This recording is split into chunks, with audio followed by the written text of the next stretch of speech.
A routine landing. Ladies and gentlemen, we are starting our approach to the Very good shape. Turns into a sudden fight to the death. You're gonna lose it all of a sudden. There it is. A passenger jet mysteriously falls from the sky and rockets towards a busy highway. Push it up. Push it way up. Delta, go around. It's gonna crash. A mysterious force brings down a plane claiming 137 lives. In the wreckage lies the one clue that can stop it from killing again.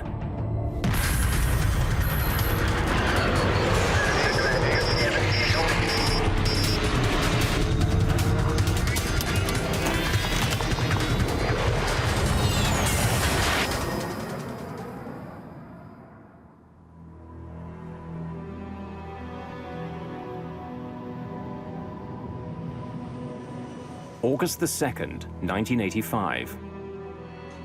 Dallas, Texas.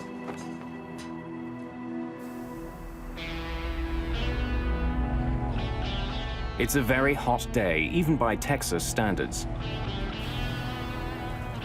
See y'all tomorrow.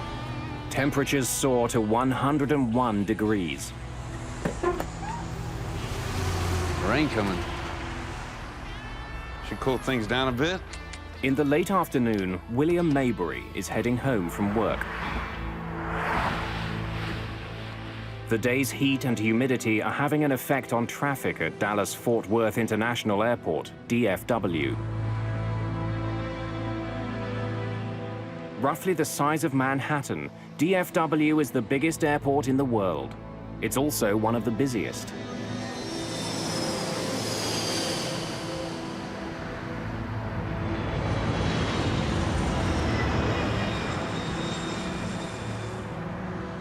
The heat has triggered some afternoon thunderstorms at the airport, creating a backlog of planes waiting to take off. American 631, you are cleared for takeoff. Air traffic controller Gene Skipworth is in the tower today. He's been working there for 14 years. With him is controller Mike Porter. Skipworth was not asking for help. Nothing seemed unusual other than the fact that we were starting to get busy and aircraft were starting to pile up.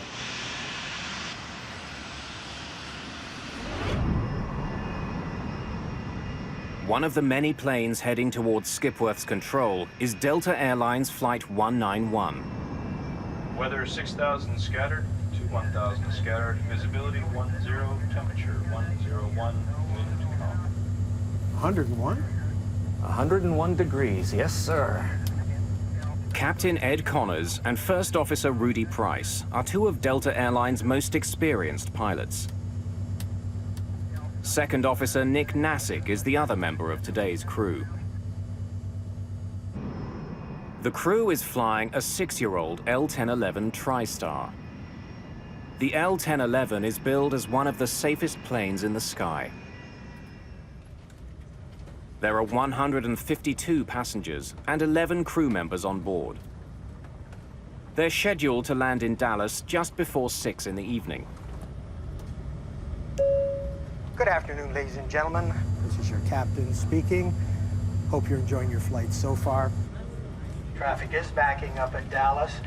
All told, we'll be about 10 to 15 minutes late getting to the gate. Please let us know if there's anything we can do to make your flight more comfortable. The delay bothers Chris Meyer. He's a frequent business traveler who's in a hurry to get home to his family for the weekend. I've been down in Florida, Fort Lauderdale, for the last 2 weeks, and it was a Friday afternoon, and I was due to go home on Flight 191. One of IBM's best-known executives is also on the flight. Don Estridge led the development of the IBM PC.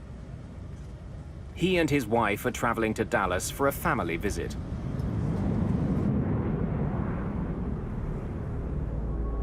"963, turn right, heading 620. En route from Florida to Texas, Delta 191 will be in communication with several controllers. Turn you into Blue Ridge, it'll be about 0. Every aircraft is guided along its flight path by a series of regional air route traffic control centers. They direct each plane's speed and altitude. 1901, descend and maintain 10,000. Join the Blue Ridge 010 radial and inbound. We have a good area there to go through. Captain Connors has some concerns about the route he's been given.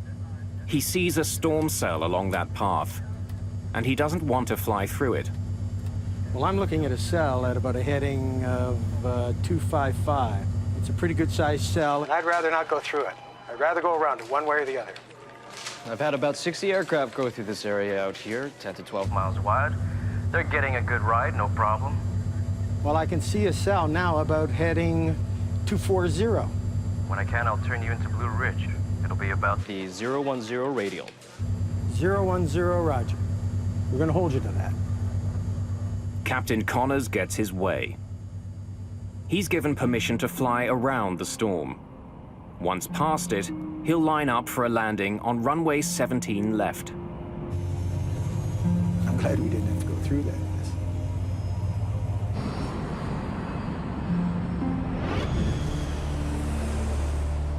Friday afternoons are a busy time at airports. The afternoon rain is making this Friday even busier. 23-9er down to 618.96. The main priority for the controller on duty is to keep the incoming planes a safe distance apart. He wants them at least 4.5 kilometers from each other. That distance allows enough time for the violent air turbulence behind one plane to die down before the next plane touches down. Right now, Connors and Price are getting too close to the plane just ahead of them, a corporate Learjet.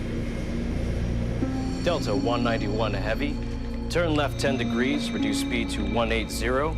To put some distance between the two planes, the controller asks the Delta crew to slow to 180 knots. Delta 191. 330 kilometers an hour. Wilco. 10-degree flaps, please. You're listening to Dallas 105 FM. It's a wet one out there, folks, so drive careful. Heading home along Highway 114, William Maybury will soon be passing DFW.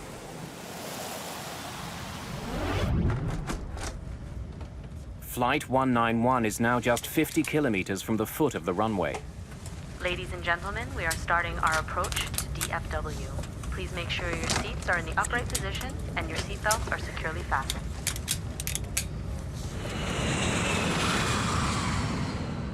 The crew begins their final descent into the Dallas-Fort Worth area. Attention all aircraft listening. There's a little rain shower just north of the airport. Connors now switches radio frequencies and contacts a local DFW airport traffic controller for approach instructions. As the passengers and crew of Flight 191 prepare for their landing, a deadly force takes shape in their path. Critical decisions and missed information conspire against them. The crew will soon be engaged in a 47-second struggle, which will become one of the most important moments in the history of modern aviation. August the 2nd, 1985. The crew of Delta Airlines Flight 191 has been skirting a line of heavy storms between Florida and their destination, Texas. 30 kilometers from the Dallas-Fort Worth Airport, First Officer Rudy Price notices rain ahead. We're gonna get our airplane washed. What? We're gonna get our airplane washed. It seemed like the closer we got into DFW, the worse the weather got. And we was turning it into the rain instead of going around it. And the pilots never said anything about the bad weather. Delta 191 is still closing in on the Learjet ahead of it. Price and Connors need to slow down even further to put some distance between the two planes. Delta 191 heavy, reduce speed to 150. Speed to 150. 9 kilometers from runway 17 left, Delta 191 is handed over to another controller, Gene Skipworth, for final approach and landing. 090 Tower, Delta 191 Heavy, out here in the rain. Feels good. Delta 191. Skipworth tells the crew to expect a manageable crosswind of up to 15 knots. Winds 090 at 5, gusts to 15. Thank you, sir. First Officer Price will be at the controls for the upcoming landing. Pilots and co-pilots routinely alternate flying duties. As Flight 191 is coming into land, William Maybury is just north of the airport. He's caught in the same storm that Price and Connors are just beginning to fly through.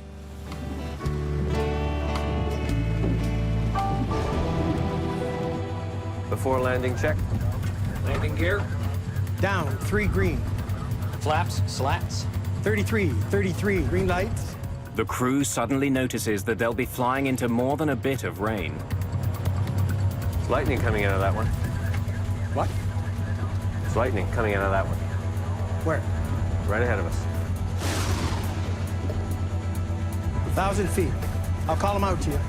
All right.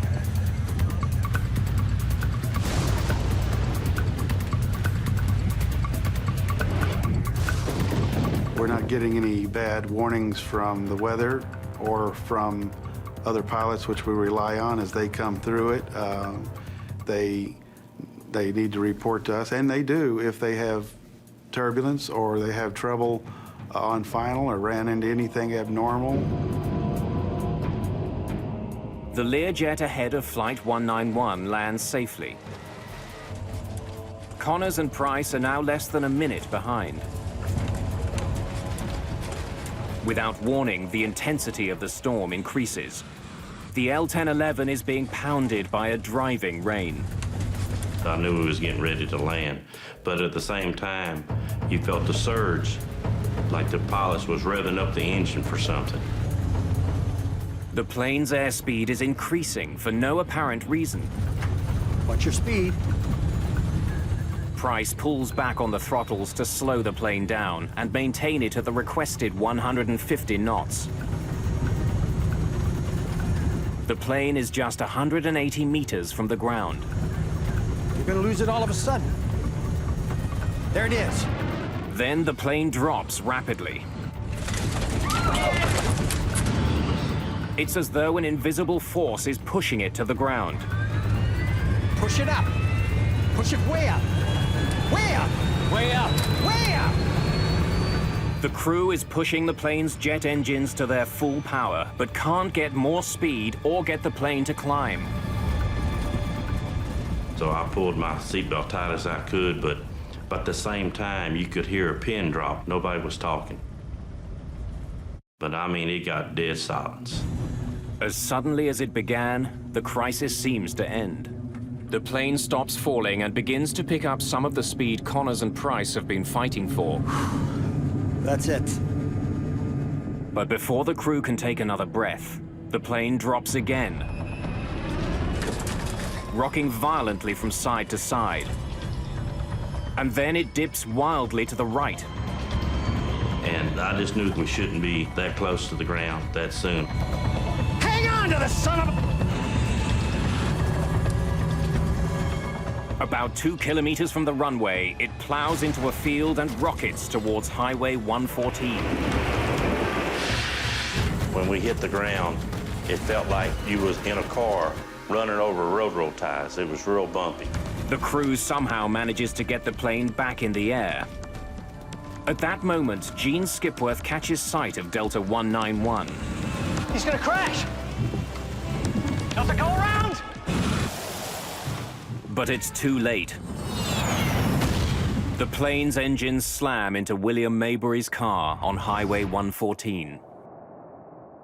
He is killed instantly. The plane hits the ground again, north of the runway. It's traveling more than 350 kilometers an hour.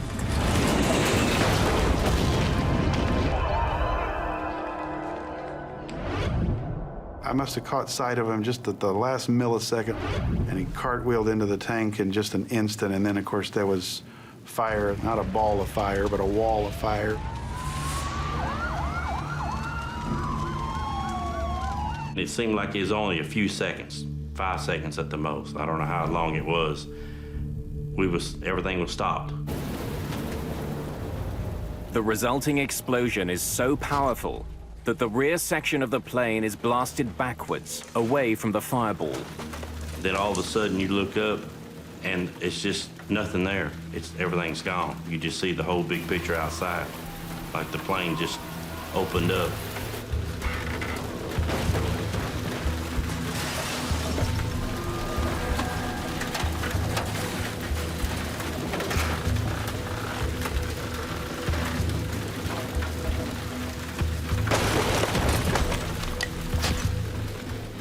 Remarkably, the tail section containing the last 10 rows of seats is relatively intact.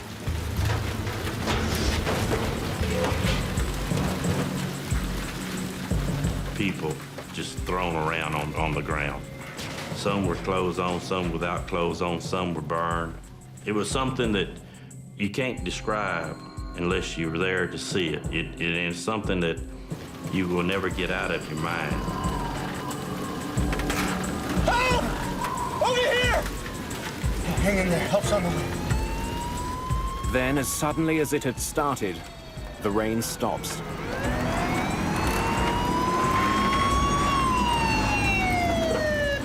It takes firefighters less than a minute to get to the crash. And when I arrived on the scene, I truly believe that there wasn't anybody that had survived this plane crash because there was just devastation everywhere.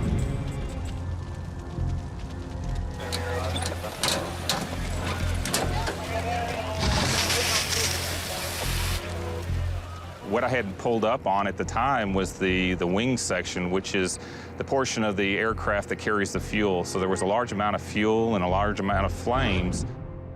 The front of the plane has all but disintegrated. I knew I had to get out there. At the time, I was a stringer for Time magazine, worked with them on a part-time basis, called their Atlanta headquarters for this portion of the country. They said one word, go.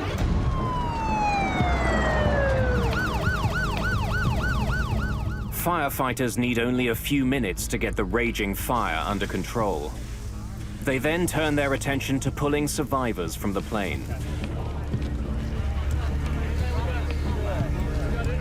It wasn't until the fire started to subside a little bit that I saw the tail section where there was some hope of some people surviving. There were these two women that were walking through the smoke. Ladies, clear the area!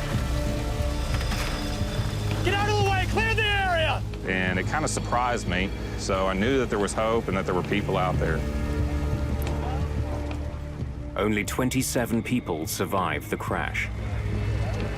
I had seen death before as a medic in Vietnam, but it had never been aimed at civilians, and certainly not on a mass casualty situation, and certainly not this suddenly. I could tell how bad it was.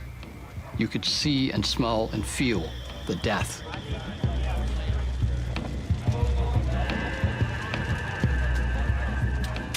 We felt like we did everything that we could, and we were just pleased that there were survivors.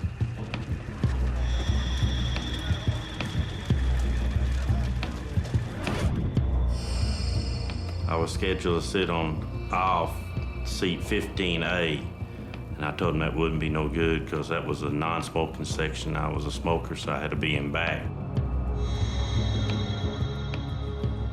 That probably saved my life. Captain Connors, First Officer Price, and Second Officer Nassick are killed. So are 5 other crew members and 128 passengers. IBM's Don Estridge and his wife are among the dead. In the tower, there was silence for probably 1 to 2 minutes, except for just an occasional transmission. But basically, it's just quiet, and you just sit there stunned and wishing you could do anything to take it back.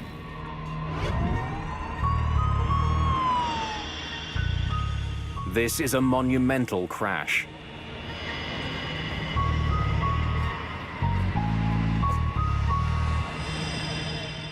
Investigators from the National Transportation Safety Board arrive at DFW, determined to find the cause.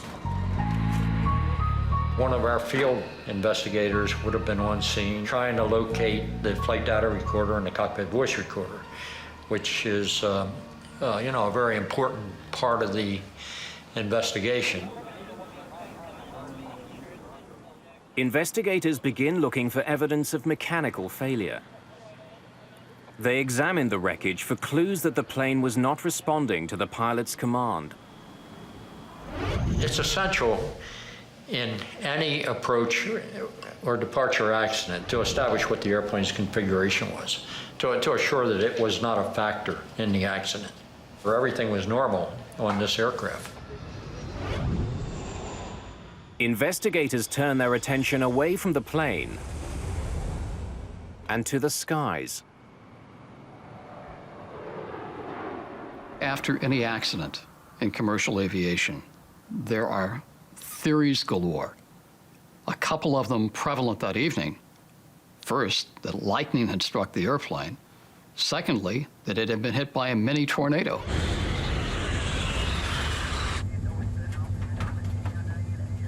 There's lightning coming out of that one. Where? Right ahead of us. 15 different witnesses, including flight crews, report seeing lightning as Flight 191 was descending towards the runway.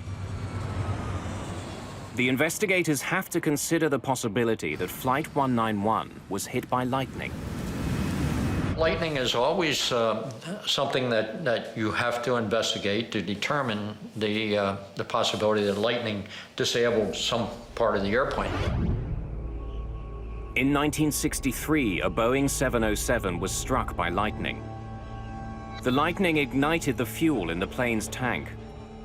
The plane crashed. 81 people died. There had been a handful of similar crashes since then. Key pieces of wreckage from Flight 191 are taken to the NTSB lab in Washington, D.C.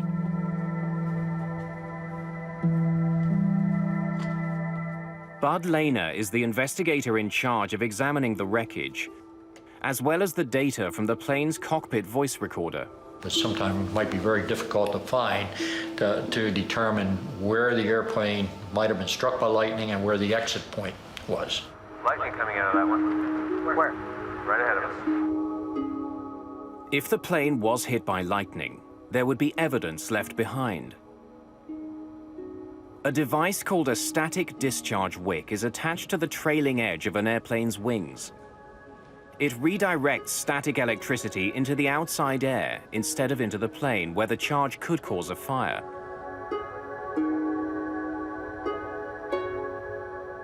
If the plane was hit by lightning, one of the pieces that would be visibly damaged is the static discharge wick. Nothing there. With lightning ruled out, investigators go looking elsewhere. They would soon discover the real culprit. It had actually been caught on tape. A Delta Airlines L-1011 crashes after entering a storm near Dallas.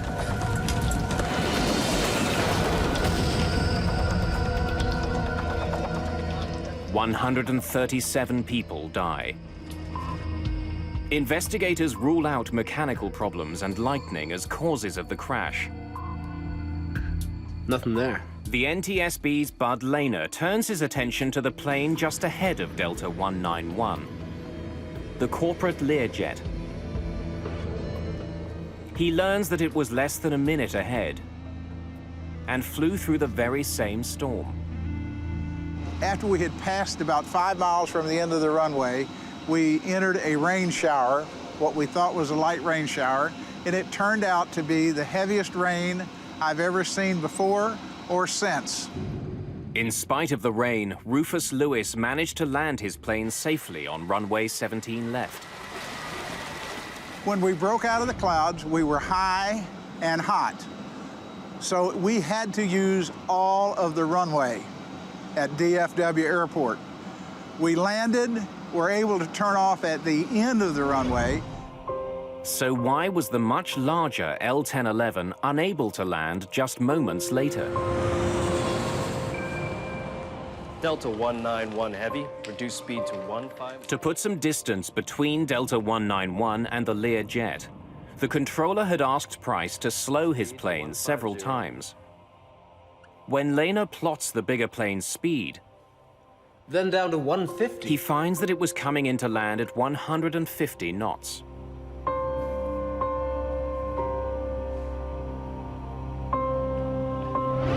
Delta 191 Heavy, reduce speed to 150. Investigators consider the possibility that Flight 191 had been traveling too slowly for a safe landing. If you don't have a lot of extra energy, you don't have anything to trade in case you get in trouble. A lot of times in adverse conditions, the pilots, they add another 10 knots for mom and the kids. Crews don't have to follow a controller's speed request if they think it's unsafe. Price did reduce his speed. He knew this plane extremely well. He had actually helped to rewrite the L-1011's operating manual. If the captain decided that 150 knots was too slow, they would have told the controller it was too slow and they wouldn't have flown it. Lehner consults the airplane's manufacturer and interviews other L-1011 pilots. He concludes that neither the controller nor First Officer Price made any errors regarding speed. Delta 191 Heavy, reduce speed to 150. This plane should have been able to land at 150 knots. Speed to 150. Bud Lehner still doesn't know what slammed Flight 191 into the ground. But soon he finds the clues he needs on the plane's flight data recorder. It logs every adjustment pilots make to the plane's controls. The device also records external elements like temperature, wind speed, altitude, and air pressure.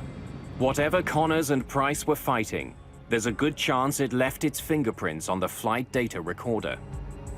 This flight data recorder gave us several parameters we didn't have before.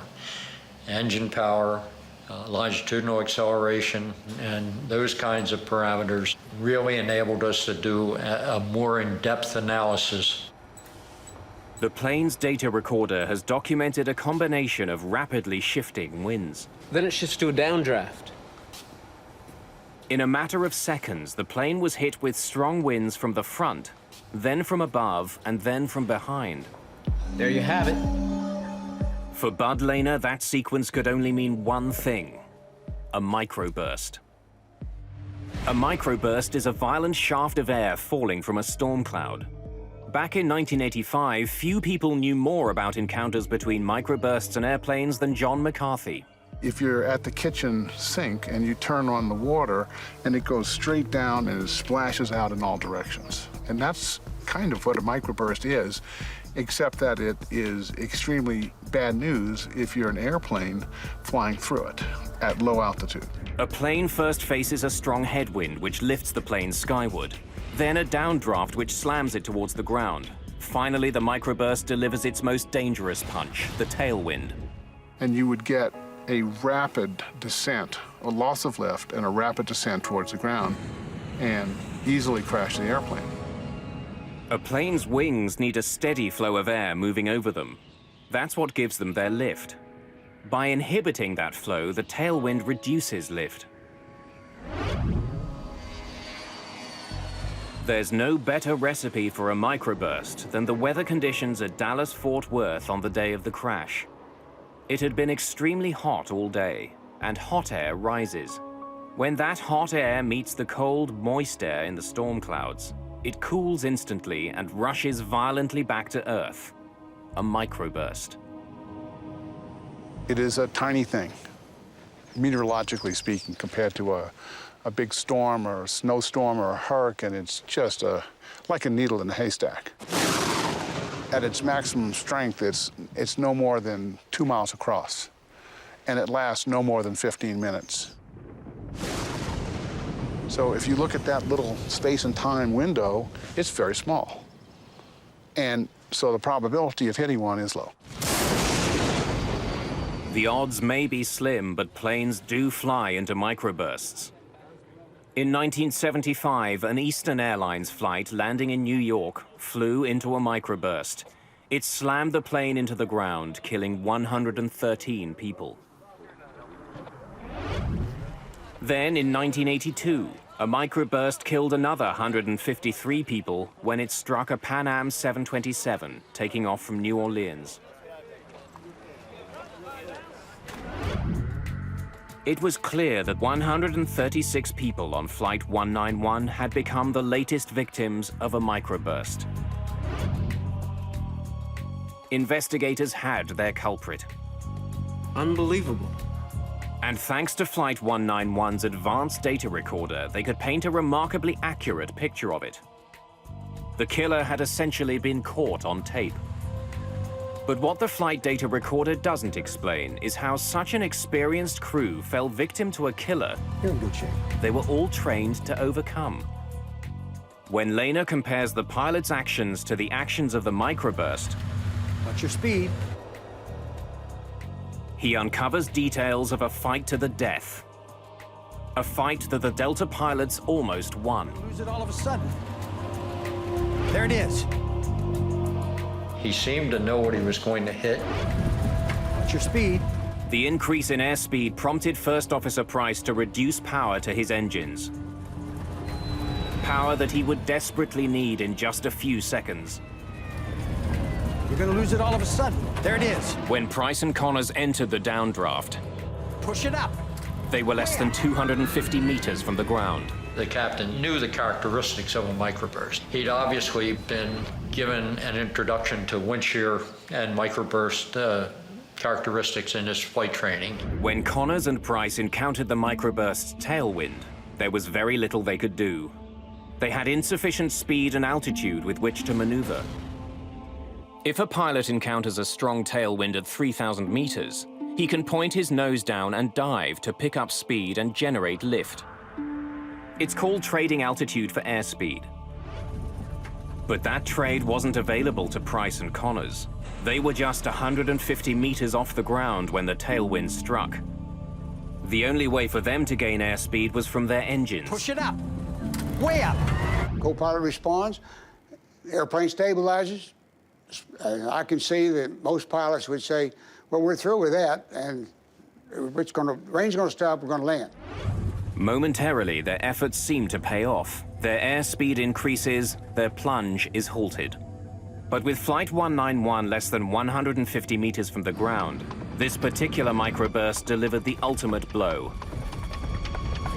A fierce crosswind that forces their plane to bank dangerously to the right. Combined with the microburst's other winds, the crew was defenseless.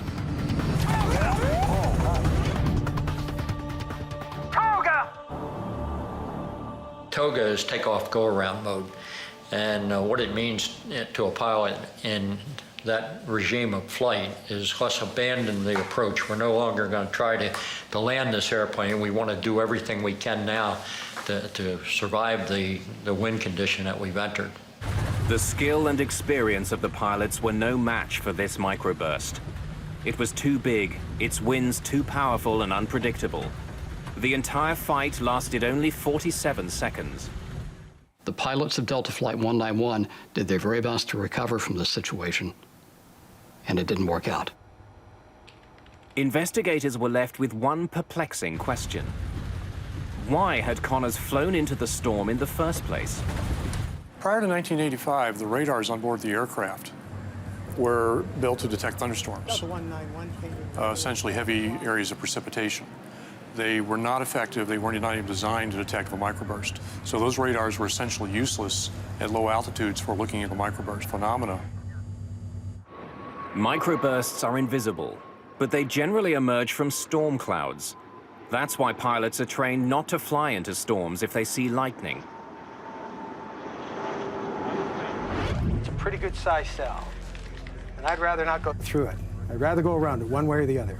When I can, I'll turn you into Blue Ridge. It'll be about 010 radial. 010. Oh, roger. Captain Connors was not a risk taker. He was known as a cautious pilot. I'm glad we didn't have to go through that mess. It's hard to blame the aircrew. Their job is to avoid thunderstorms, and there's probably a forecast for thunderstorms every day at Dallas in the summertime. Which ones do you avoid? And it's a very difficult problem. Earlier in the flight, Connors had flown around bad weather. Investigators can only conclude that he underestimated the storm in his path at the foot of runway 17 left.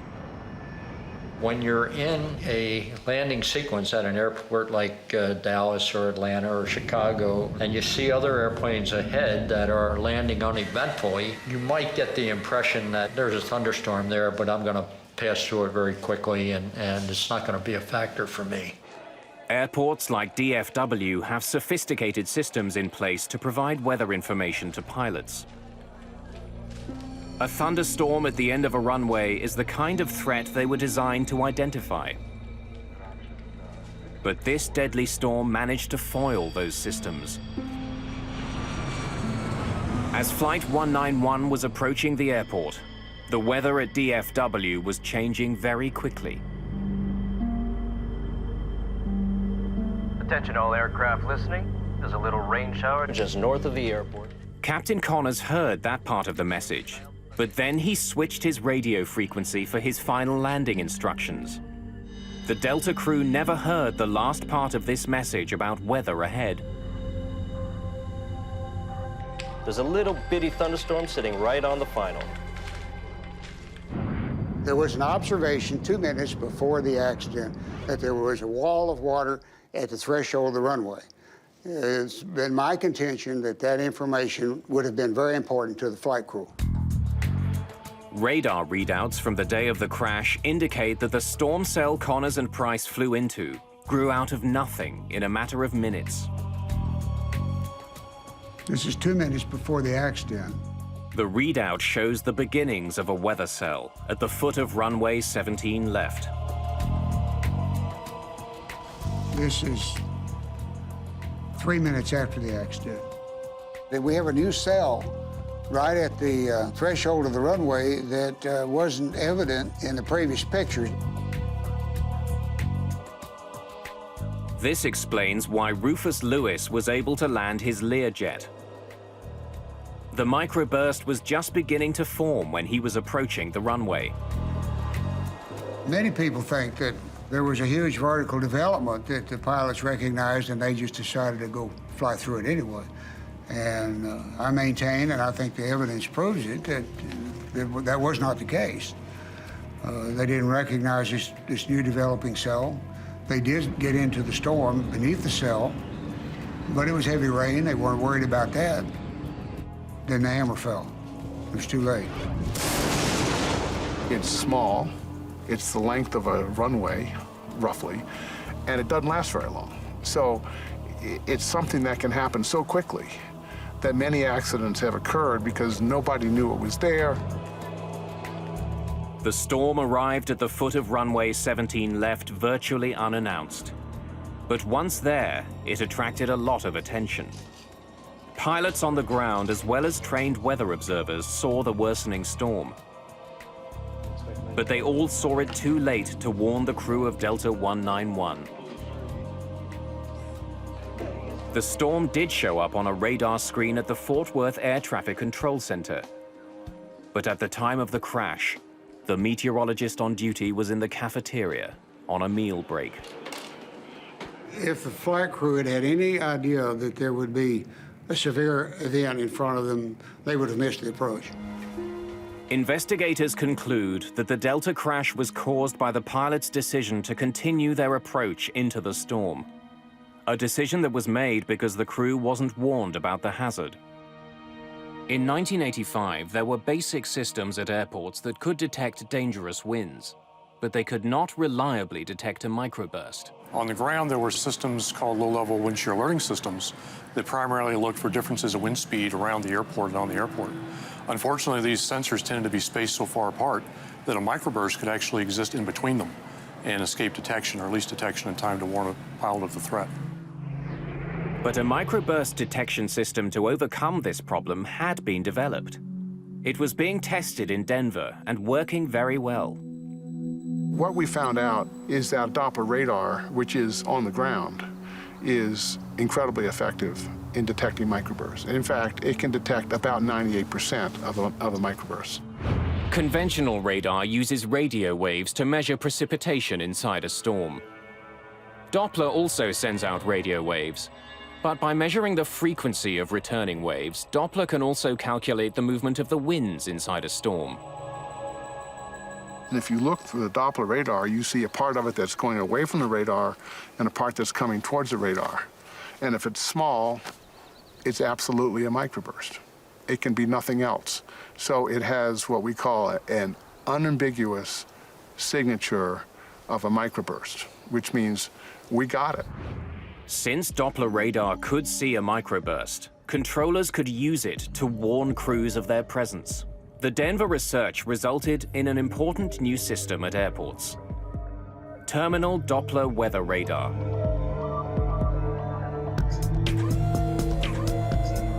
When the system detects dangerous conditions, it relays a warning to air traffic controllers,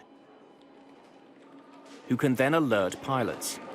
Flight 236, microburst alert. 50 knot lock, 1 mile final, say intentions. After the crash of Delta 191, the Federal Aviation Authority, the FAA, hurried to install terminal Doppler weather radar at high-risk airports. Dallas-Fort Worth was one of the first. The domes containing the specialized radar are now a common fixture at major airports around the world. But radar on the ground can't get the warning to the pilots fast enough. We also have an issue with ground-based systems in that it takes time to communicate the threat to the crew. The system has to detect it on the ground. It would typically go to a control position in the control tower and be relayed by voice to the pilot, which can introduce a delay of 10, 15, 20 seconds, which could be very critical. Planes also needed on-board microburst detection. A team from NASA began developing such a system by flying into the most dangerous microbursts they could find. 0. Here we go. Take it. Straight ahead. By risking their own lives, they would eventually save thousands of others.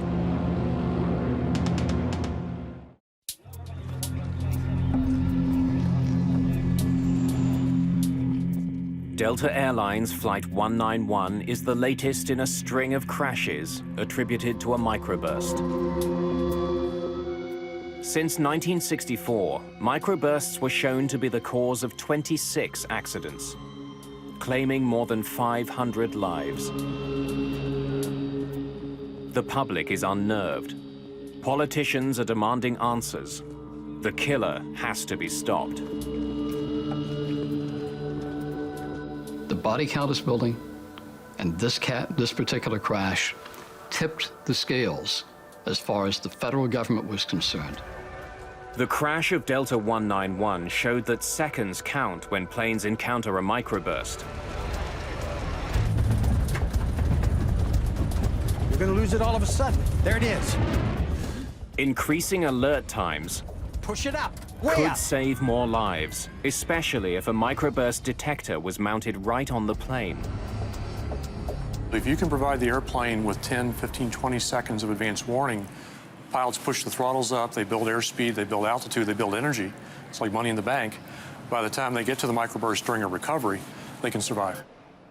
Aviation experts had to find a way to give all pilots those critical 20 seconds. To develop that technology, they would embark on a high-risk, unprecedented research project. They would fly a 737 into the most severe microbursts they could find. We did a very careful risk analysis of all the possible dangers that could occur. And initially, the first reaction was, you want to do what with an airplane? You want to fly it through a microburst? In the summer of 1991, NASA modified a Boeing 737 and went hunting for microbursts. The idea was to identify onboard technology that could warn pilots of a microburst in their path. The airborne solution brings detection right into the cockpit, so the pilot sees exactly what's in front of the aircraft, and when an alert is given, there's no time delay. Ground speed 234. The NASA researchers were testing 3 separate systems for detecting microbursts. Modified Doppler radar housed in the 737's nose, a laser radar under its forward cargo bay, and a side-mounted infrared device to measure changes in air temperature. Each of those systems was wired to banks of computers in the plane's cabin. A spotter on the ground could find a microburst and quickly direct the plane towards it. Roger, control 515. We're rolling. Roger, understand you're rolling. TDWR, NASA control. Range 45 miles. Ground speed 240. Here we go. Take it straight ahead. Need to come left about 10 degrees, 15 degrees. Well, when you spotted a microburst, it was all business. It was how do we get there, how do we get to the right altitude, the right airspeed, the right position, when to begin data collection. So people were quite busy during these flights. But yeah, it was exciting. We wanted to find them, we wanted to penetrate them. With every microburst, the 3 onboard detection systems were put to the test.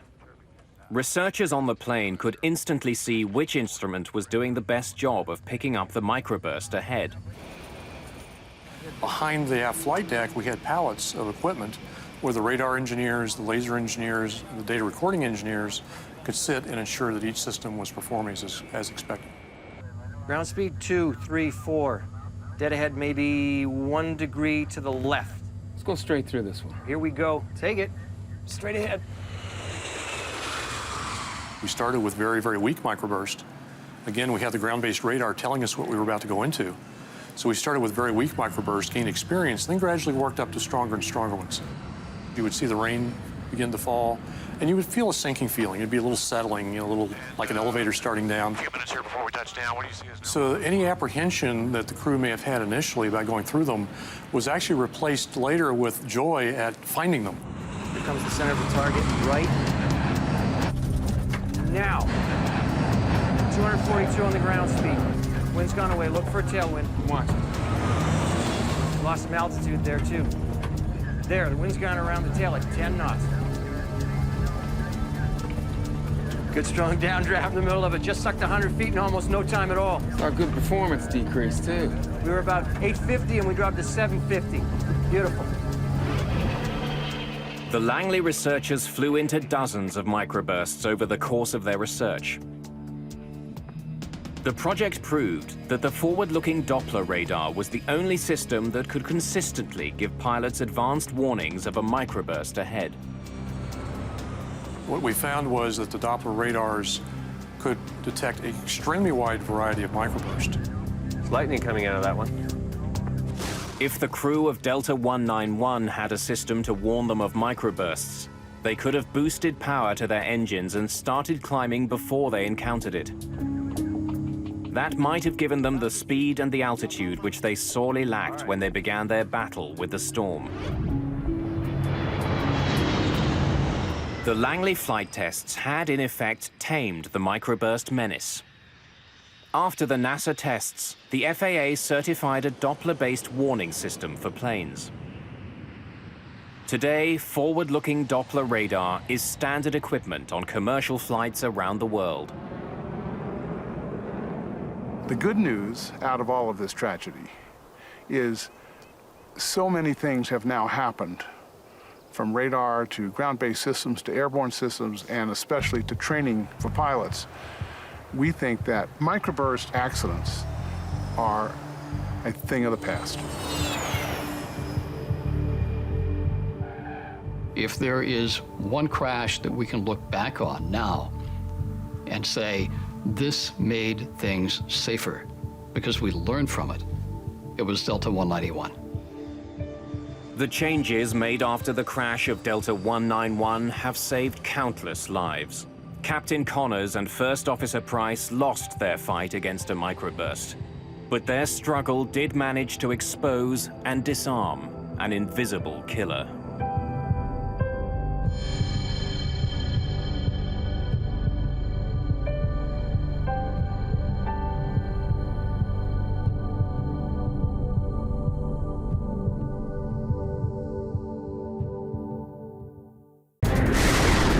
In heavy wind and blinding rain, the crew of a passenger jet struggles to land. Put it down! Put it down!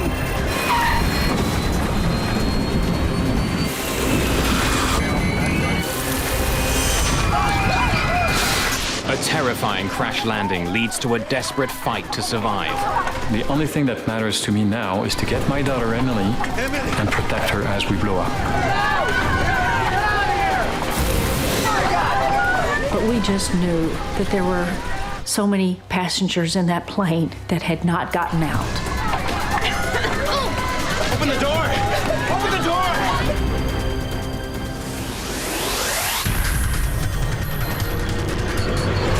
Mayday, Mayday.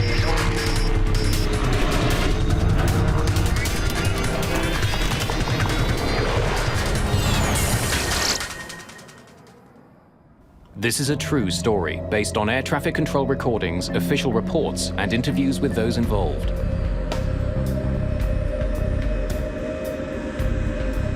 Tuesday, August the 2nd, 2005. Charles de Gaulle Airport in Paris. 297 passengers are boarding Air France Flight 358, bound for Toronto. Far aisle, left-hand side. Merci. Philippe Lacaille is traveling with his wife and 2 of his 4 children. Would you like the windows? They're stuck at the back of the enormous jet, and they're not sitting together.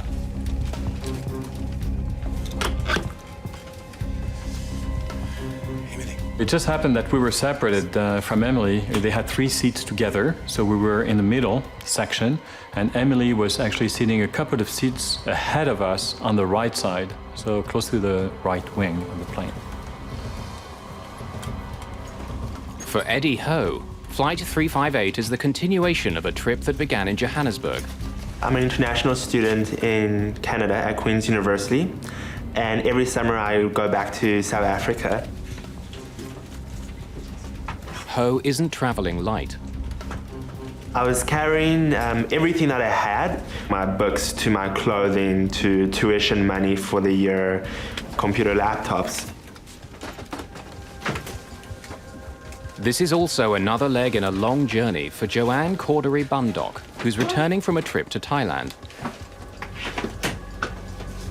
I rerouted myself in the last 2 days before the flight from Bangkok through Paris to come directly to Toronto.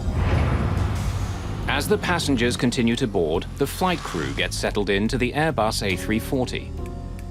The captain is 57-year-old Alain Rosaille. He's been with Air France for more than 20 years. His co-pilot is 43-year-old Frédéric No. Do you want to start, or should I? Why don't you fly first, and then I'll take over for landing in Toronto. I check the weather. On this flight, the 2 men decide that Captain Rosaille will handle the takeoff in Paris, and co-pilot No will land in Toronto.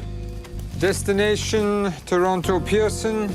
Check. Crews often split the duties so that co-pilots can get more experience.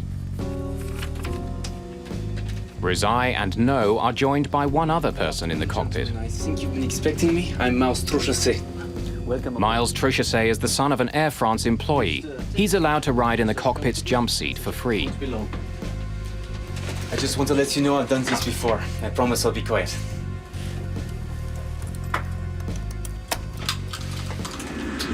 This Air France plane is one of the safest in the world. Since the A340s first went into service in 1993, they've had an excellent safety record. Air France 358. Air France 358, runway 27 left. Cleared for takeoff. Cleared for takeoff. Air France 358. Have a good afternoon, gentlemen. Just a few minutes before 2 in the afternoon, Flight 358 powers into the sky above Paris.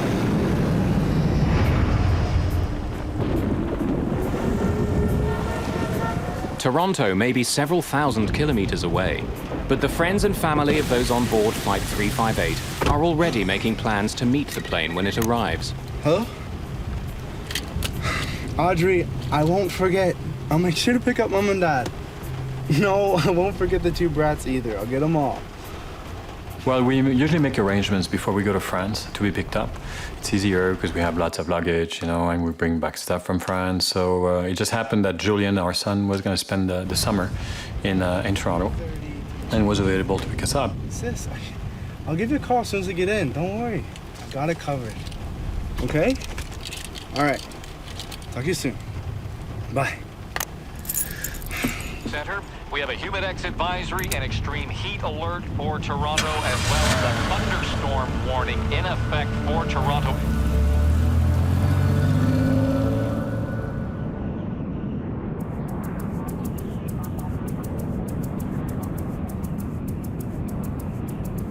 A regular flight from Paris to Toronto takes about 8 hours. As Air France 358 closes in on Canada, there's little to separate this trip from any other. I found that their service was amazing. The food was great. They had very good flight attendants. There were a lot of exchange students from France, you know, like teenagers, you know, coming to Canada for their first time, usually their first flight, and they were very rowdy. There was a beautiful day on the flight over, and the sun was shining, and it was just blue skies and white clouds, and just a lovely day. The autopilot does most of the work for Captain Alain Rezai and his co-pilot Frédéric No. Just as the two men had planned, No is now in control of the plane. We have a new weather report. The two men get regular updates on the weather conditions in Toronto. Overcast and rainy with a chance of thunderstorms. Temperature in the low 20s.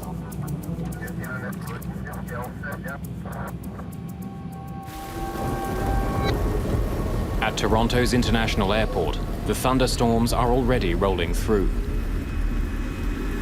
Rain, wind, and lightning are hammering the runways. The lightning has already forced airport authorities to declare a red alert. It means that the chance of being struck by lightning is so great that ground crews are not allowed to work on the planes.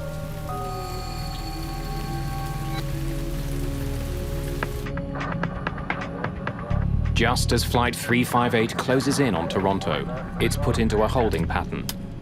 The weather isn't getting any better. There's going to be a little delay. Air France 358, so roger on delay.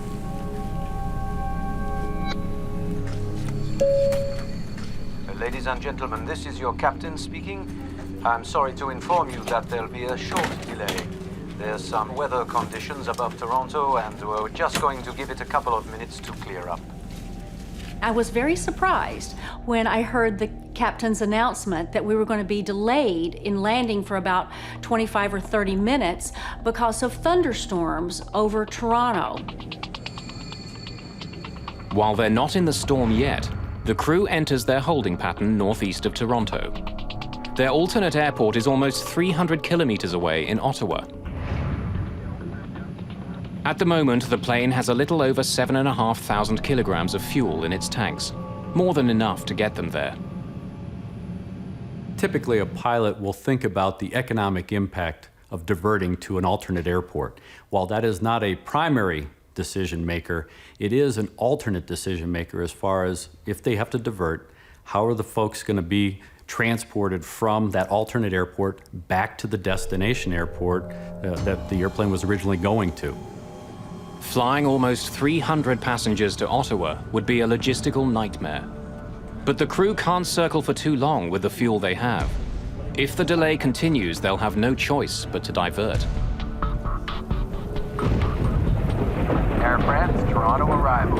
Your hold is now canceled. You are cleared for a Wasi 2 arrival. Maintain 5,000 feet. Air France 358, roger on cancellation of hold. Cleared for Wasi 2 arrival and maintain... Today, the delay isn't long at all. Although the storm continues to thunder down near the airport, the crew is put into their landing sequence.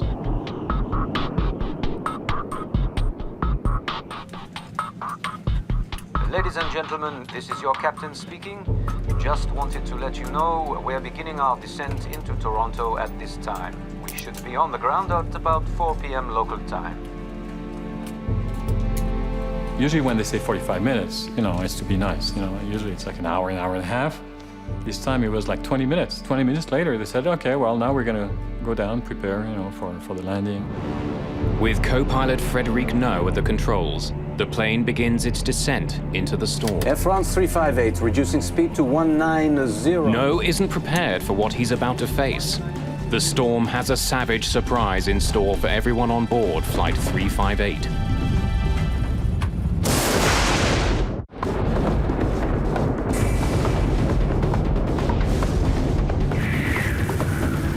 A brutal summer storm is battering Toronto. Winds and lightning are hammering the airport, making it tense for incoming planes. After a short hold, Air France Flight 358, with 297 passengers aboard, begins descending into the storm. Flaps 2. Flaps 2. F-speed. Gear down. Landing gear down. Spoilers armed. 4 green. Landing gear down. Spoilers armed. 4 green.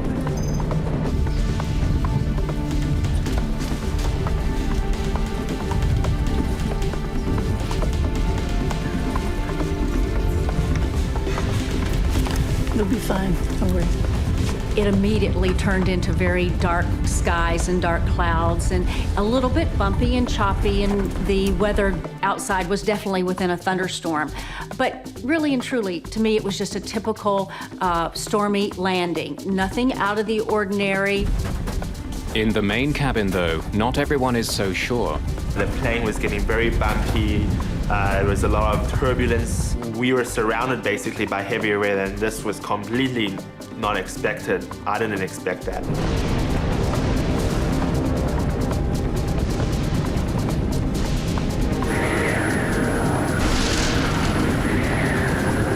Air France 358, slow your final approach speed. Air France 358. Co-pilot Frédéric No has the plane in position. He's moments from landing. Air France 358, roger. Flaps to full. Flaps full.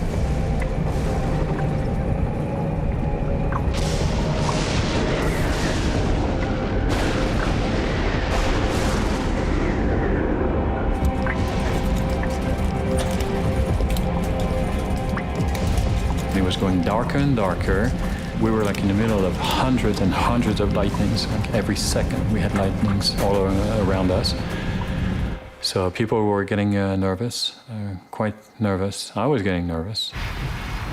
Ahead of the Air France Airbus, 2 other planes have just touched down on the same runway that Flight 358 is heading for. Air France 358, this is Toronto Tower. Toronto Tower, Air France 358, go ahead. You are cleared to land runway 24 left. Be advised, the preceding aircraft reports braking action is poor, and they estimate the surface winds near the runway as 290 degrees at 15 to 20 knots. Braking poor, 15 knots, gust to 20. France 358, thank you. The crew is being sent to runway 24 left, which will allow them to land into the wind. It also happens to be the closest runway to the city's biggest freeway, which is gearing up to handle the evening rush hour traffic.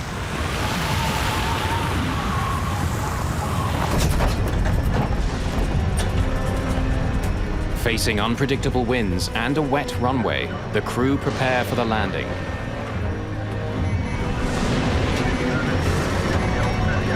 Select auto brakes to medium. Medium is set. The final approach for landing was hellish. Lightnings were all over. Turbulences were enormous. You could feel the pilot fight with the plane to keep the plane in line with the runway to land, and they had a heck of a time to keep it lined up. I know my son next to me was getting very nervous, and I was nervous to see my daughter actually far from us. I cinched up my seatbelt tighter than it was, expecting a very hard landing, and the pilot was going to stick it on the runway, or we were maybe going to do a touch and go, and he was going to give it power and go around, because I knew that it was not going to be just a normal landing. Landing, autopilot, auto thrust off. At 2 minutes after 4 o'clock, Air France Flight 358 roars over the beginning of the runway.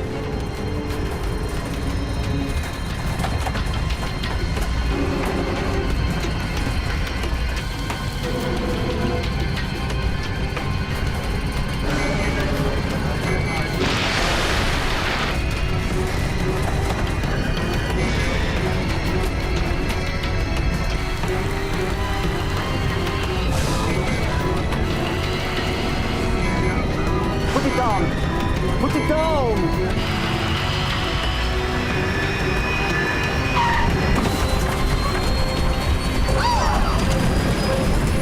This landing was more intense and harder than any time I've ever landed in another aircraft.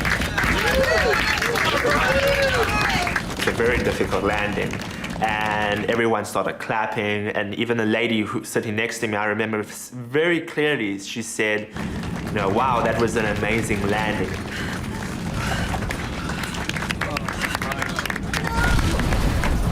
And as soon as she finished that sentence, then all hell broke loose.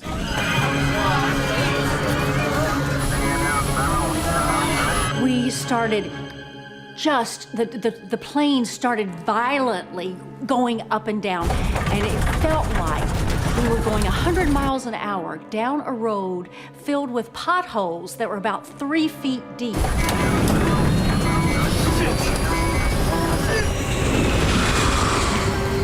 Immediately you could see this orange aura, and for me it's a picture I will never forget.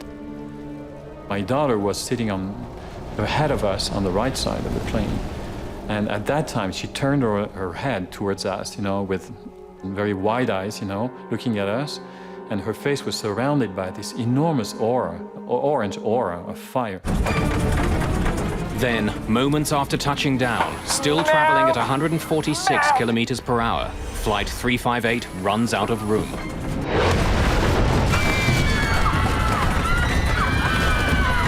At that point that I believed that we were all going to die. It was obvious that no one can survive this kind of thing. I thought this was it.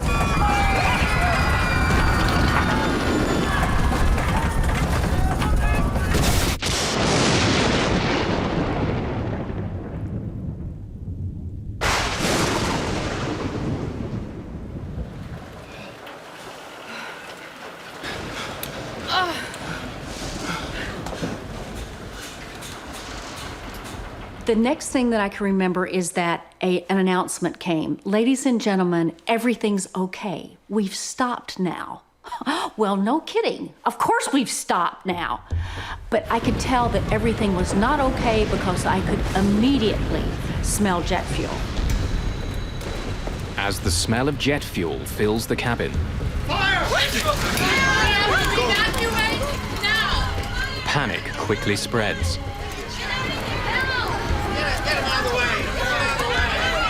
Everybody was expecting the plane to blow up. It was obvious. Smoke and flames are spreading quickly. Now it's a desperate struggle to escape.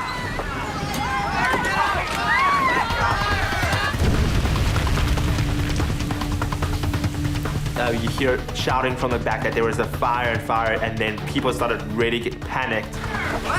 If they don't get out, they have just seconds to live.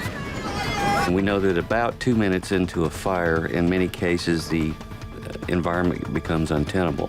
So 90 seconds is a good rule that we use in trying to get people out to make sure that they have as much time and safety as possible. 297 passengers are desperate to leave the plane. The only thing that matters to me now is to get my daughter Emily, who's sitting like 2 seats ahead of me, get her onto me, and protect her as we blow up.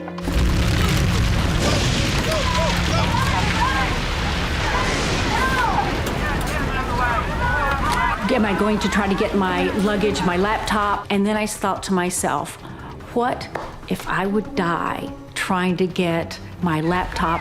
I just said, okay, I've got to get out. I've got to get out.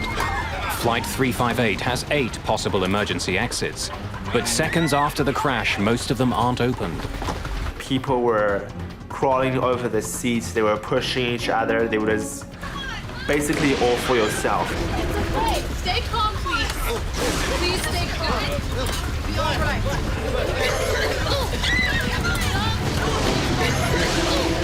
Open the door! Open the door!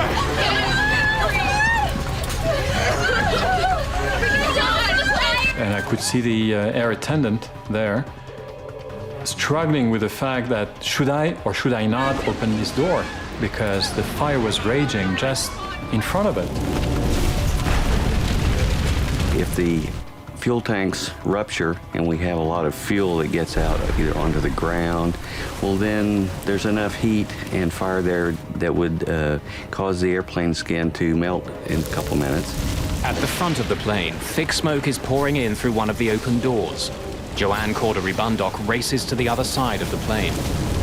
The gentleman in front of me had his bag with him, and he was kind of fumbling around with that and trying to take that down the slide. He was a rather large man, and the slide did not deploy the entire way, so I kind of bailed off the side above him and hit the ground. Eddie Ho has found an exit too, but there's no slide. And people pushing me forward, I couldn't even control myself. And I was like, I don't want to jump as well because, it was 5 meters down at least. Is he okay? Is he okay?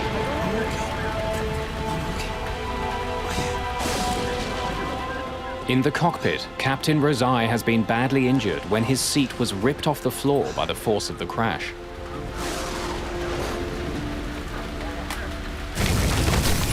As precious seconds tick by, the flight attendant near the Lacais manages to open the exit door. Even though passengers are confronted with the flames and smoke of the burning engine, they jump out of the plane. So push them down, my wife went down, I went down. We just ran up as fast as we could through torn metal and thorns and through whatever was left of the ground where the plane was. Once the fire gets inside the airplane, all of the furnishings are much like the furnishings in your house, and there are foams and materials that, when they catch on fire, produce toxic gases, and that's really the most important lethal aspect of the fire.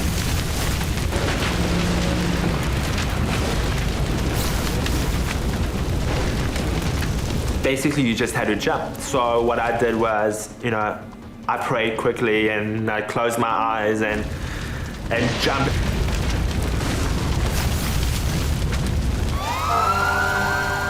Emergency workers are able to reach the burning jet just 52 seconds after it crashes. But with the threat of an explosion, it's dangerous to get too close.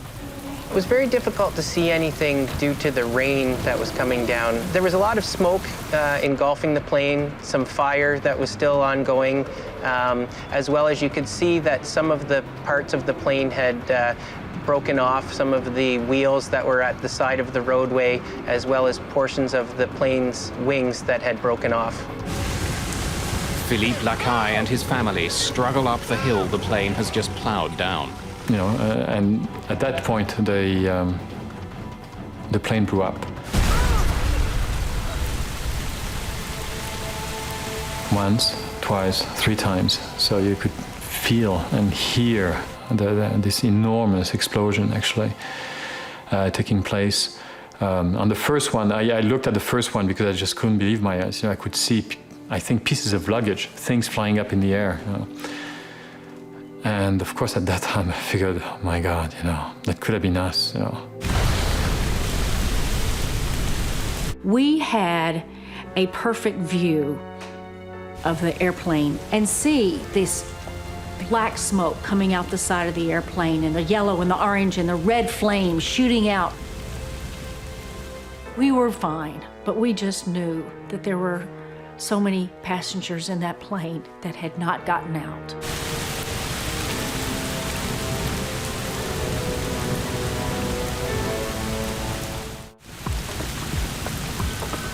August the 2nd, 2005. Air France Flight 358 has crashed off its runway in Toronto.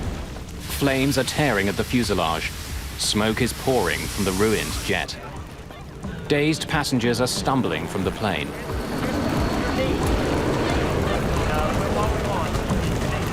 Passengers that were coming up, again, were very rain-soaked and muddy from coming up the hill. There were several individuals that once they got up there were crying and a bit emotional, as well as looking around for other passengers or family or friends that may have been with them at the time. About 35 minutes ago, a plane ran off the runway at Toronto's Pearson Airport. Footage of the crash quickly appears on local TV stations. Philippe Lacaille's daughter Audrey is one of the many people shocked by the pictures. She turned on her TV, and here we go. There was the Air France crash right here, live in front of her, you know, burning, exploding right in front of her eyes.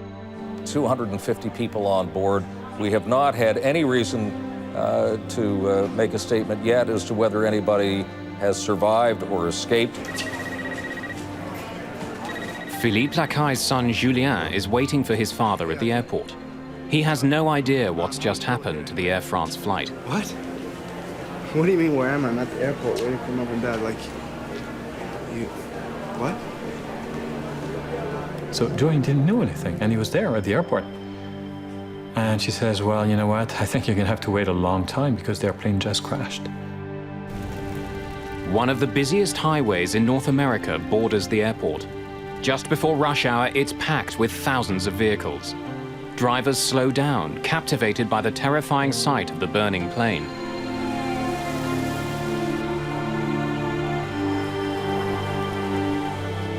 Some of the passengers who've escaped the plane stumble, dazed and shaken, right onto the edge of the highway. Passing motorists stop to take them to the airport.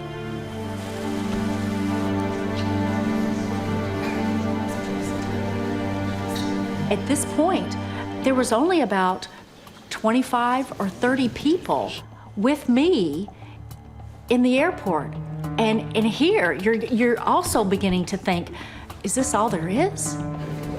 As people are brought in, airport employees struggle to account for all the passengers and crew. They were totally disorganized. There's no announcements being made. There's nothing of any kind of organization, and you're in this little crowded area with all the irate passengers waiting to be processed.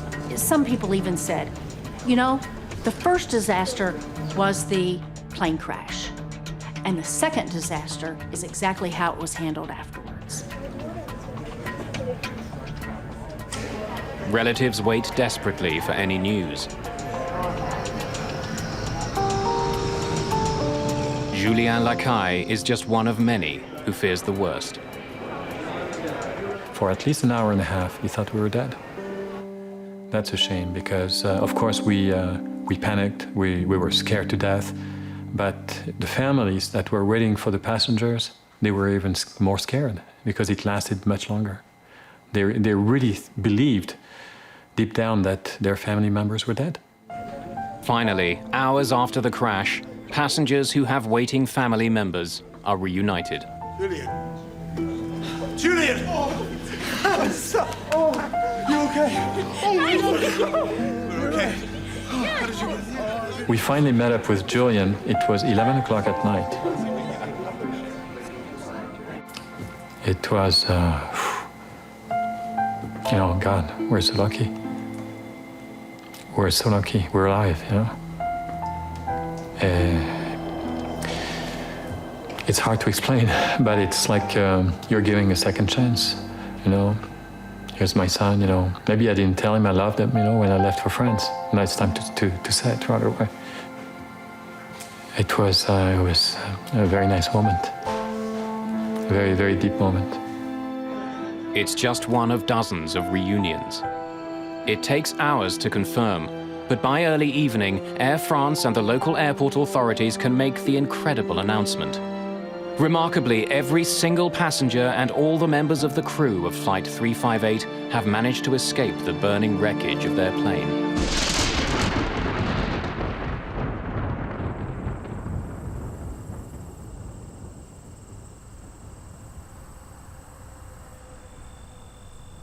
The next day, smoke and charred wreckage are all that remain of Air France Flight 358.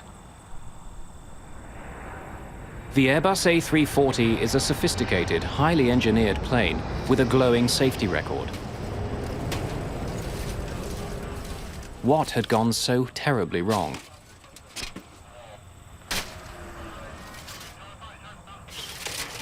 Canada's Transportation Safety Board quickly begins investigating the accident.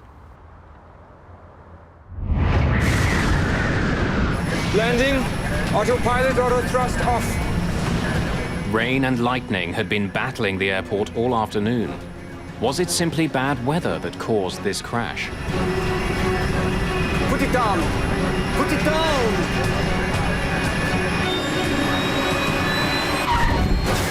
Neither the pilot nor the co-pilot have spoken publicly about the crash. We have to evacuate now! Citing lawsuits that were filed soon after, Air France has kept all of its employees who were on the plane from speaking to the media. Is he okay? I don't know. Is he okay? I don't know. But former Air France trainer Hervé Labarthe has spoken to Captain Rosaille. We spoke, let me think, for half an hour. He told me that this is the crucial point, that he has control. More specifically, informed control that he had reached the point where he would have to consider diverting. What he told me is that control informed him that they would soon open the runway. There was, of course, a lot of lightning, rain and turbulence can have a devastating effect. Instruments become more difficult to read, the aircraft is harder to handle.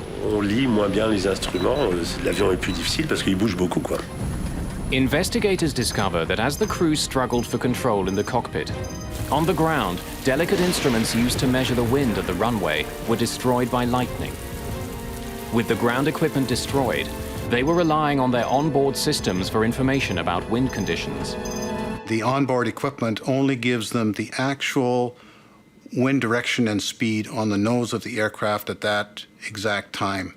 It does not predict ahead of the aircraft. So the pilots really have no way of knowing what lies ahead of them. But two planes had touched down just minutes before the Air France flight on the same runway. The crews of those planes did their best to inform air traffic control of the tricky conditions. Air France 358, Toronto Tower. Toronto Tower, Air France 358, go ahead. You are cleared to land runway 24 left. Be advised, preceding aircraft reports braking action is poor, and they estimate the surface winds near the runway as 290 degrees at 15 to 20 knots. Braking poor, 15 knots. 20-knot winds are strong, but are well within the allowable range for landing an A340. But when investigators study radar images of the airport, they discover quite a different story. As Flight 358 landed, a sharp line of rain moved across the runway from north to south. It was driven by a sudden gust of wind of up to 33 knots. The crew of the Air France jet had to deal with conditions that were much worse than they were expecting. Landing, autopilot, auto thrust off. 33 knots is the demonstrated maximum crosswind for an A340, and that would be on a dry runway. So when you say 33 knots at 90 degrees, you're encroaching on the limits of the aircraft. Closely studying the airport, investigators uncover another piece of the puzzle. Maintenance issues and the storm itself were forcing air traffic controllers to use runway 24 left for landings. It's the shortest runway at the airport, almost 650 meters shorter than some of the others. Blinded by rain, driven by unexpected winds, and landing on the shortest runway at the airport, Flight 358 was in a dangerous position. Over the previous 4 hours, they had been made aware of the terrible storms and red alerts. And that was for me my biggest concern. Were they perhaps overtired? Were they lax, victims of routine? In any case, it's obvious that they hadn't gauged the extent of the danger. It's evident that the flight crew didn't perceive the information that they were getting from these various sources as being threatening. Therefore, they attempted to make a landing. But even in bad conditions, even on a short runway, the crew had 3,000 meters in which to land their plane. It should have been enough. To find out why it wasn't, investigators turned to the past. In 1999, an eerily similar accident took place in Little Rock, Arkansas. Damn, we're off course. I can't see it. Way off. Struggling with unpredictable weather, the crew of an American Airlines jet landed their plane, only to have it skid off the runway. 11 people were killed. Greg Feith helped investigate that crash. One of the first things that I thought about was déjà vu. Having the first bits of information about the Air France accident, it reminded me so much of the American Airlines accident. In the Little Rock crash, Feith discovered that the crew had made a critical mistake, which contributed significantly to the accident. They hadn't followed all of the checklist procedures, and they didn't have the ground spoilers armed, which basically degrades the efficiency of lift on the wing and settles the airplane heavily on the main wheels so that braking action is more effective. Spoilers are only one of several ways pilots of passenger jets stop their massive planes. Reverse thrusters are used to redirect the engine power forward as the plane lands, and sophisticated brakes help slow the jets down. To rule out any mechanical fault, all three systems are examined by investigators of the Air France crash. One of the brakes on Flight 358 was destroyed in the fire, but the 7 other sets of brakes are all tested after the accident. All of them are working properly. Flaps 2, flaps 2, F-speed. Investigators in Toronto also discover that, unlike in the Little Rock crash, this time the spoilers had deployed properly. Landing gear down, spoilers armed, 4 green. And when the engines are examined, the reverse thrusters are deployed. No obvious mechanical fault can be found. As the investigation continues, a French newspaper prints a bombshell. Le Figaro publishes a story claiming that the thrust reversers, which use the jet's engines to slow it down, were not turned on until the plane had been on the runway for more than 12 seconds. As for Captain Rosay, he confirmed the newspaper report. His explanation was that his co-pilot had tensed up and was having difficulty controlling the lateral movement of the plane. No doubt because of the strong crosswinds and because the runway was so slippery, his hand was clamped tightly on the throttle release lever, which prevented the captain from reaching it himself. So the reverse thrusters could not be activated. Shortly after the newspaper story appears, investigators publish their initial report. It confirms Le Figaro's version of events. Canada's Transportation Safety Board reveals that while the thrusters were found in the on position at the crash site, they had not been deployed as soon as the plane landed. In fact, it took 17 seconds before they reached maximum power. The delay was a question raised in the report, and I wouldn't want to hazard a guess as to why there was such a delay or what was the cause of it. I just know that pilots, as a rule, want to get those reversers in as quickly as possible for maximum stopping. The investigators reveal other confusing facts about the last few seconds of Flight 358. When it came over the start of the runway, it was twice as high as it should have been. And when it did land, it was nearly halfway down the runway. Put it down! Put it down! In these stormy conditions, the crew didn't have enough time to stop. Once they found that the airplane had floated down the runway, the pilot has to make the decision whether we stay on the ground and try to salvage this bad situation, or we abort the landing, power up, pull up, and go around, get our stuff together, and then come back for a second landing. Air France 358. But decisions in a cockpit are joint decisions. The captain and the first officer work together. If the captain sees that landing will be difficult, he must open throttle and go through abort landing procedures. That's his duty.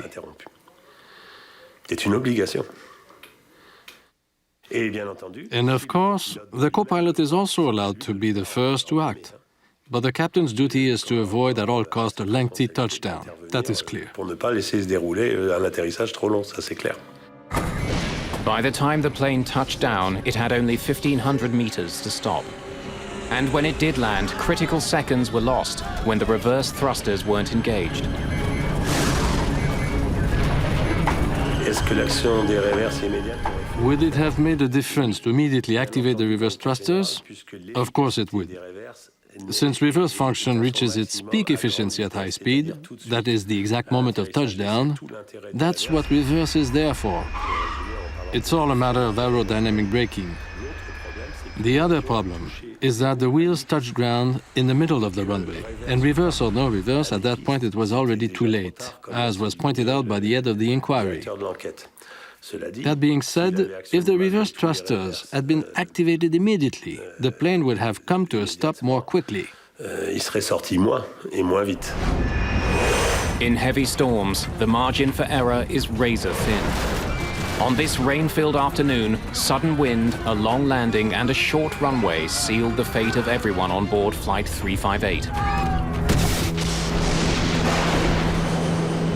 What concerns some in the aviation industry isn't this particular flight, but the reality that overruns are far too common. They happen all around the world, and safety procedures that could stop them are not in place.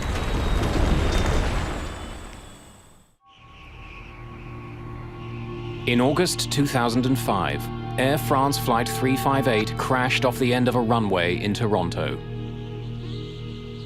It was a horrifying incident, yet amazingly everyone survived.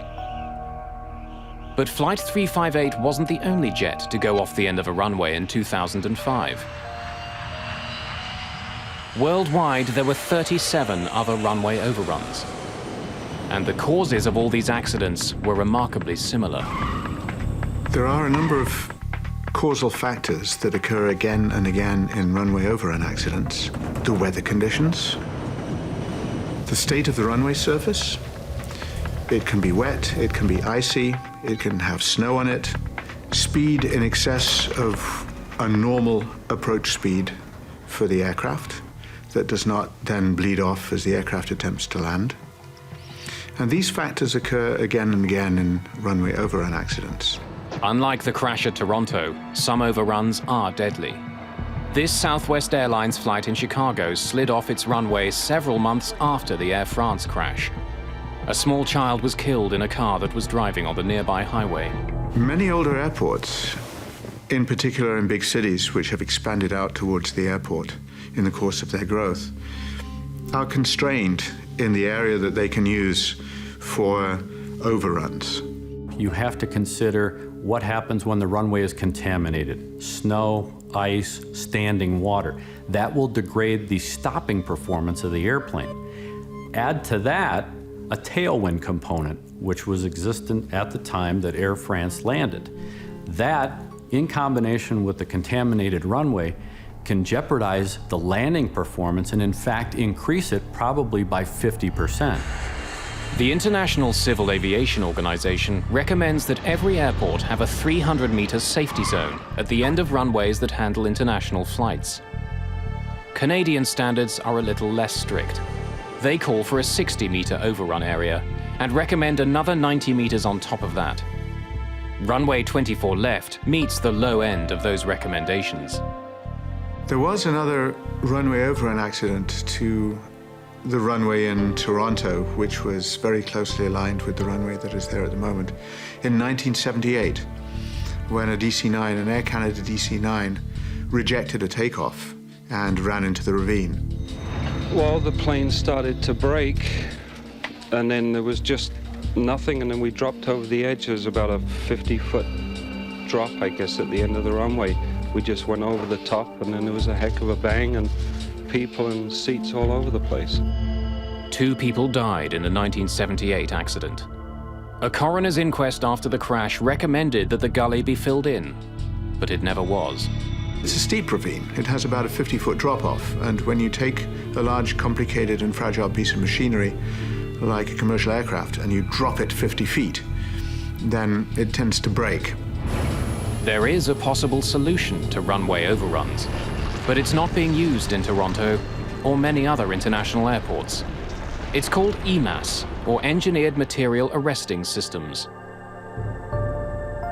It's a form of artificial stone or artificial gravel, which has a certain depth. And anybody who's ridden a bicycle into a gravel pit knows that a bicycle stops very quickly and it can be almost impossible to pedal it out. And the same thing happens to airplanes. Several airports in the US use the system, but most international airports do not.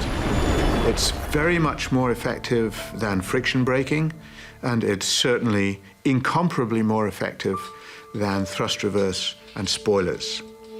And any one of these systems, when properly engineered, can stop a large airplane, no matter what the runway surface conditions, in a very short distance.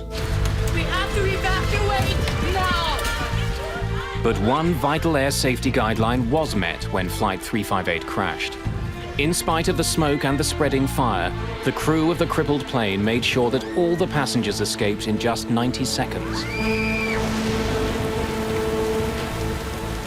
It's just a miracle that all of those people were able to evacuate the airplane as quickly as they did before the airplane was consumed.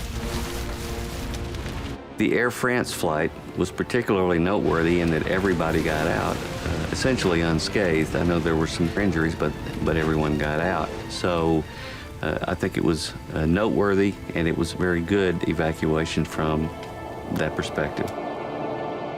Captain Alain Rosaille may never fly for Air France again. His injuries required extensive physical therapy after the crash. At the time, he was less than 3 years from retirement. Every morning, Captain Rosaille relives the experience, coming face to face with the flames, the noise, the crash. And it made him sad to end his career on that note, having destroyed his plane. That's the worst possible fate for a pilot, the worst outcome. The co-pilot, Frédéric No, is suspended for 3 months after the accident. By early the next year, he's back on duty with Air France. There are reports that after he helped Captain Rosaille out of the cockpit, he was the last person off the plane.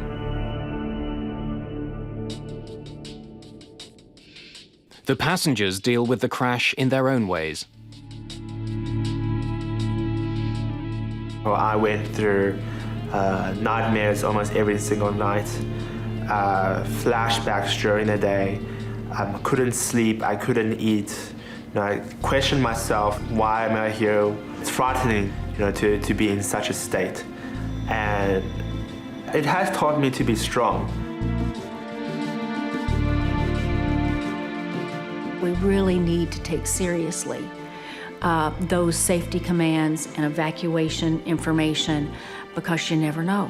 It was a perfect flight. There's not any indications that anything can go wrong, and it's right at the very last second that everything happens. So thank goodness I'm here to be able to talk about it now. Open the door! Open the door! There's a lot of negative in the accident, and there's a lot of positive. The negative is, oh my God, I'm gonna die. Oh my God, it's horrible. Oh, I have these nightmares, and yes, I'm traumatized, and my kids are traumatized. However, you have the positives, and the positives are, gee, I'm alive. I have been given a second chance. I have been given a second life. And all of us, my wife and my children and myself, we all experience the same positive effects of the crash, which is we have to give back. We have to do something for others.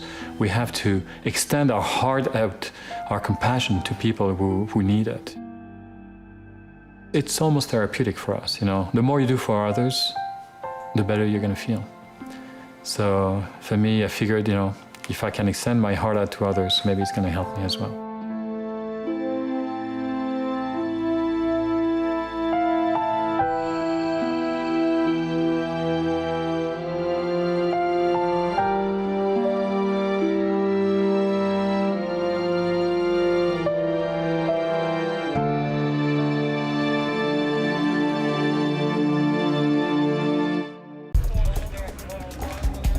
Where's Adam direct to?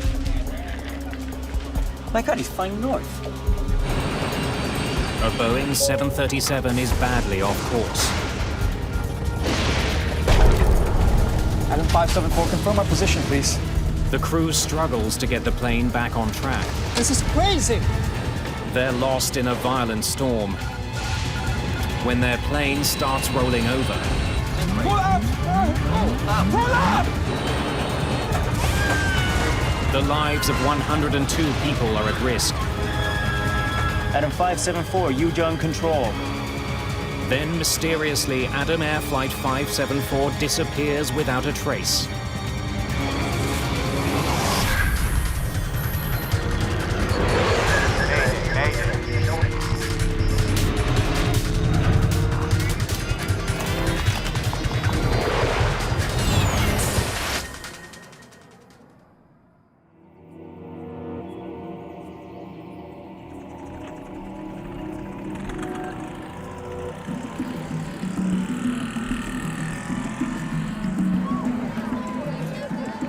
January the 1st, 2007, Surabaya, Indonesia.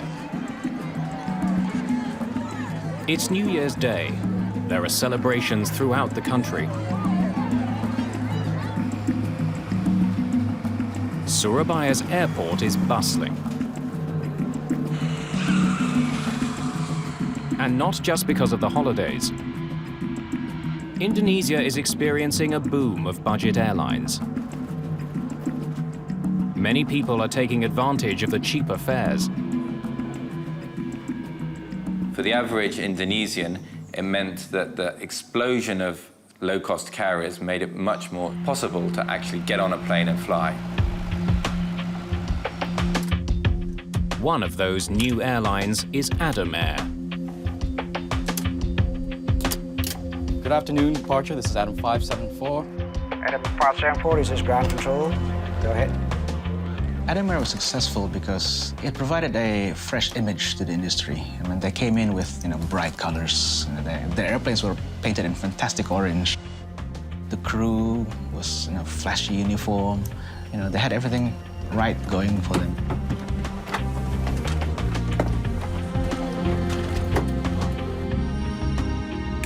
Captain Refri Widodo has been flying with Adam Air for 6 months. Today, he's in command of Flight 574, a short domestic flight. His co-pilot, Yoga Susanto, has been with the airline for almost a year and a half. Before the discount travel boom, many passengers wouldn't have been able to afford this flight. More and more people were able to fly, could afford the tickets, and they didn't care too much about the services offered simply because they just were intent on getting from point A to point B as cheaply as possible.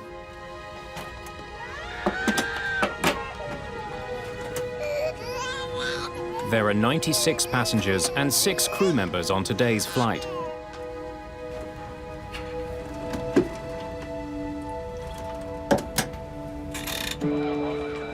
Controllers at the airport are busy juggling planes.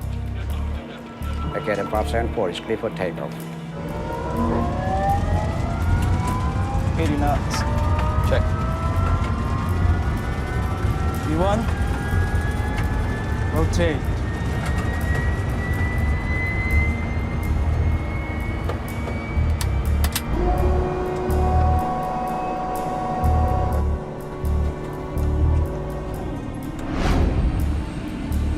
Today's flight is a routine 2-hour hop. From Surabaya on the island of Java to Manado on the island of Sulawesi, almost 1,700 kilometers northeast. It's the beginning of the rainy season. Weather is unpredictable. Forecasters are expecting fierce storms. Captain Widodo is aware that there may be bad weather ahead.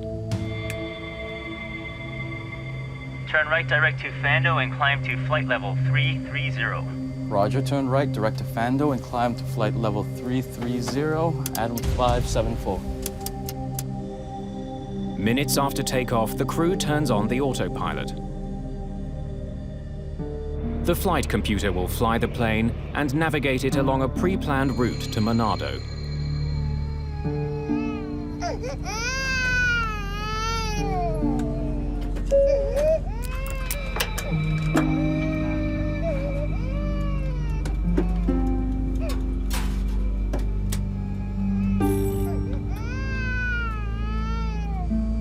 Now passing flight level 220, climbing to flight level 330. Roger, Adam 574, track direct to Diola. Confirmed. Tracking direct to Diola, Adam 574. 22,000 feet below, air traffic controllers track the flight's progress on radar and confirm that it's on course. The plane is beginning to experience some turbulence.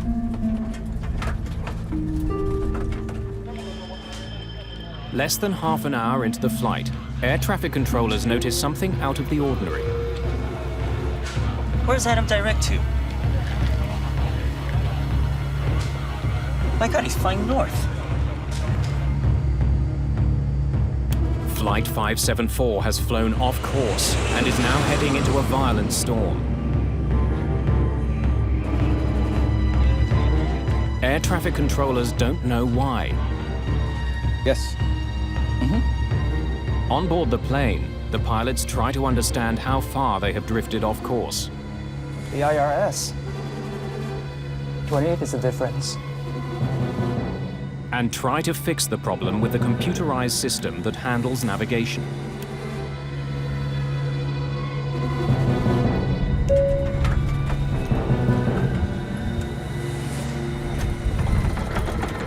May I have your attention? This is your captain speaking.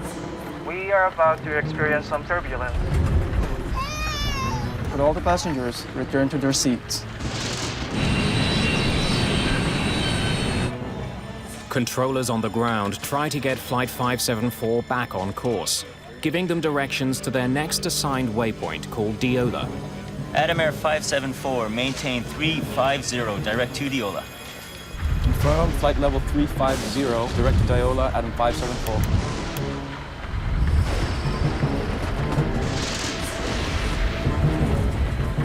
But to get there, Flight 574 must pass through a severe storm. 137-kilometer-an-hour winds beat on the plane's hull. It's pounded by hail and rain. The weather is making it hard to see.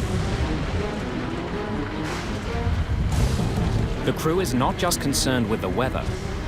They're still also trying to understand the problem with the plane's navigation system. This is messed up. Getting lost over the ocean is everyone's worry, because when you lose your navigational instruments or you lose trust of your navigational instruments, what do? Co-pilot Susanto consults the aircraft's handbook. It's starting to fly like a bamboo ship. Captain Widodo doesn't know where he is. He needs directions. Confirm our position. Adam 574, confirm my position, please. Roger, Adam 574, position is 125 miles. Mike, Kilo Sierra, crossing radial 307. Mike, Kilo Sierra. The weather in Mike Kilo Sierra isn't good. The storm is growing worse. This is crazy. We're going to get lost if it stays like this. Captain Widodo wants to take over navigation of the plane from the flight computer. Okay, put the IRS in attitude.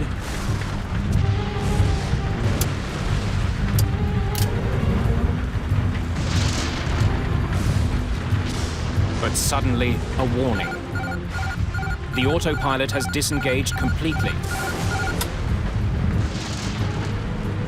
Then many of Susanto's computerized instruments go blank.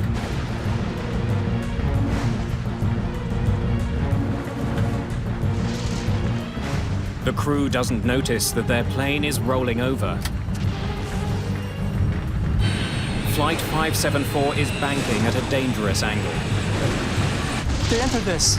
Bank angle, bank angle, bank angle. If it rolls too far over, It could send the plane and the 102 people on board into a fatal downward spiral. Okay, put it back on nav again. Put it back on nav again. Put it on nav again. Captain Widodo wants to re-engage the flight computer's navigation system. The plane is still rolling, and now its nose has started to point downward. Another alarm tells the pilots that they are entering a steep descent. Don't turn it! This is a heading!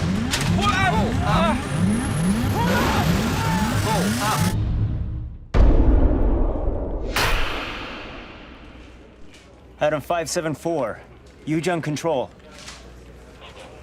Adam 574, Yujung control. Adam 574, radar service terminated. Please contact Yujung control at 128.1. Inexplicably, Flight 574 has disappeared. News of Adam Air Flight 574's disappearance spreads quickly. The Indonesian government starts mobilizing search and rescue teams to find it. First Air Marshal Eddie Suyanto will coordinate the search and rescue. Pada tanggal 1 Januari 2007. On the 1st of January 2007, I received a verbal notification from the Vice Assistant Operation Head of Air Force that Adam Air had not landed in Manado. Belum mendarat di Manado. Indonesia's National Transportation Safety Committee, or NTSC, is also notified. The NTSC is responsible for finding out what went wrong in any plane crash. Franz Wieners is in charge of investigating Adam Air 574. The first steps that we take when there was an accident or serious incident, we will find all the resources that we have and get the team together before we dispatch to the area. Working with air traffic control, the searchers try to pinpoint the last recorded location of Flight 574. Mendapatkan laporan juga bahwa I received the report that Adam Air was lost from the radar in the Mayday Sea. Laut Majeni. The plane was last detected by radar as it was crossing the sea, about halfway through its intended journey. Okay, so right around here. But the plane could have flown hundreds of kilometers after that signal was received. It's impossible to pinpoint the exact location. When the aircraft went missing, it was a bit of a shock for everybody because in this day and age, nobody expects an aircraft to go missing. Without a specific location, searchers try to figure out how large an area to scan. Since they know how much fuel was on board, investigators can calculate how far the plane could have flown since it was last detected. If this is their last radar hit, they didn't have enough fuel to fly any further than this. More than 3,000 people are sent out to look for the plane. The Indonesians are joined by a US Navy vessel. But the area they have to search is the size of Ireland. The teams don't even know whether to look on land or on water. And as long as there was no definitive word, hope remained. 12 hours pass without any confirmed sightings. And then friends and relatives' hopes are raised with news that survivors have been found. A new report came in saying that they had found the Adam Air wreckage in the mountainous area of Polowali, with 100 victims and 12 survivors still alive.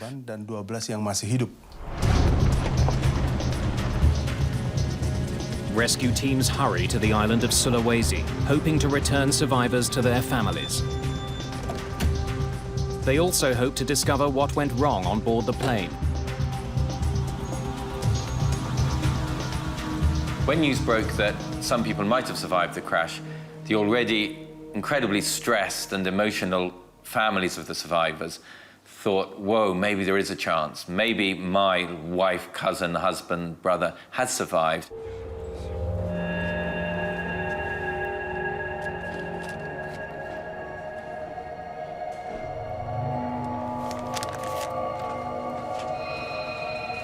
But when the first officials get there, they find that these survivors are not from the flight at all. So they were ferry survivors, not airplane survivors. They're from a ship that sank in another storm near where Flight 574 is thought to have crashed. Now the rescue teams are back to square one. It led people's hopes up. And people flocked to Makassar and they were finding ways how to get to the crash site, only to find that it's not there. For family members, it's a bitter disappointment. Sebetulnya kita malu. We were ashamed because the information was already spread all over before we verified it. Our government was embarrassed that we publicized that information. It's been a week since the crash.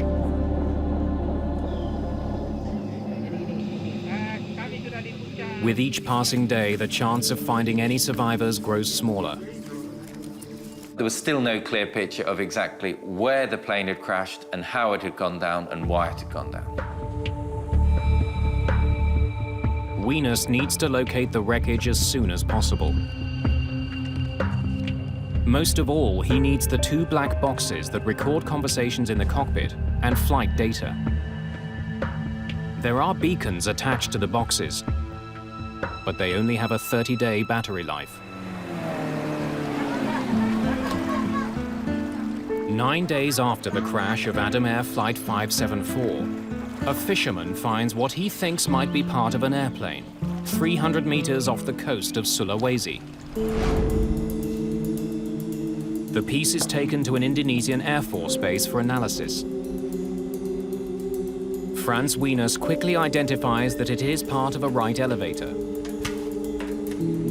He examines it to see if it belongs to Adam Air Flight 574. We checked with the serial numbers, we checked with the part numbers. The numbers match. So we are definitely sure that it is from the aircraft. The finding confirms that Flight 574 crashed at sea. The team can now narrow down its search to the area where the elevator was found. Since the accident involves an American-made plane, the U.S. National Transportation Safety Board joins the investigation. And they send structural engineer Clint Cruikshanks to Indonesia. We started working with the NTSC to look at radar data, air traffic transmissions, weather data, trying to bring all that information together to find the airplane. The water that investigators plan to search for wreckage is 6,500 feet deep, much too deep to send down divers. It was quite deep water, deeper than we're normally used to recovering airplanes from. The Indonesian government wants Adam Air to pay for the salvage operation. Investigators meet with representatives of the airline. It is going to be expensive. We need to hire contractors to go down that far. Adam Air felt that its responsibility only went so far. The government and most of public opinion believed that Adam Air's responsibility was actually almost total because they were the owners of the airline. The airline refuses to pay for the salvage, triggering a lengthy negotiation. This is not good news for Frans Weenus. Unless someone puts up the money to search the seabed for wreckage, the mystery of Flight 574 will not be solved. It is also a blow to the families of the victims. The families obviously wanted to know what had happened to their loved ones, and they did want the government and Adam Air to combine to get the flight data recorders out of the water. As the investigation stalls, public anger grows. People were becoming more and more critical of Adam Air and the way it was being run. But then, after 7 months of negotiating, This is good news. Thank you. Adam Air agrees to help pay for the salvage. Phoenix International, an American company specializing in deepwater salvage, starts the operation on August the 24th. But the time they've lost has had a serious consequence. Although they have a fix on the location of the crash, the locator beacons attached to the black boxes have gone dead. If the black boxes are not found, it will be a mystery until today. Without the beacon, finding 2 small boxes among the wreckage will be a huge challenge.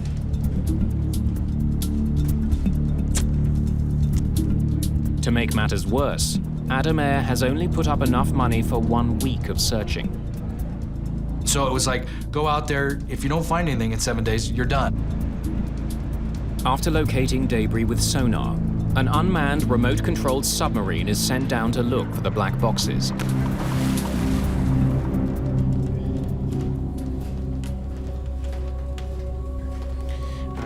How we doing? We dove on one location first. We got to that GPS location. There was nothing there. Pull up quadrant 3. So we sat down and decided we'd do a grid search about that point. And so we did a very methodical search. Okay, 3 degrees. All right. Slow, slow.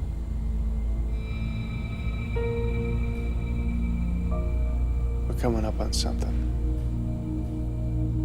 We started picking up small, lightweight pieces of airplane wreckage. Things like life vests, seat trays, light bits of metal. Oh my God, this is it. Investigators get their first look at the wreckage. This plane is ripped apart.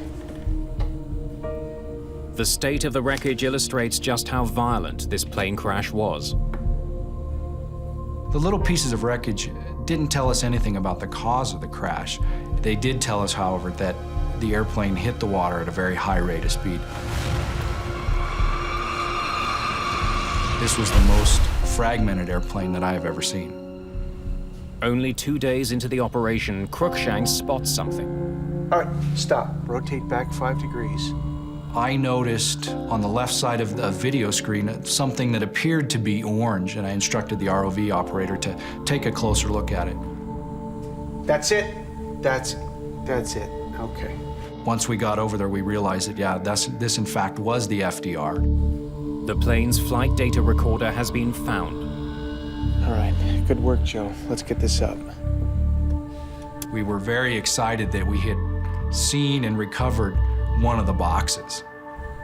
Investigators soon find the cockpit voice recorder nearby. All right, stop. That's it. Their week is up. The salvage operation is over. Investigators now hope that they have all the clues they need to solve this accident. The black boxes is the only source for the evidence that we have, because we don't have the wreckage, we don't have the witnesses. But the boxes have been lying on the bottom of the sea for almost 8 months. They could be damaged beyond repair. They may not yield any information at all.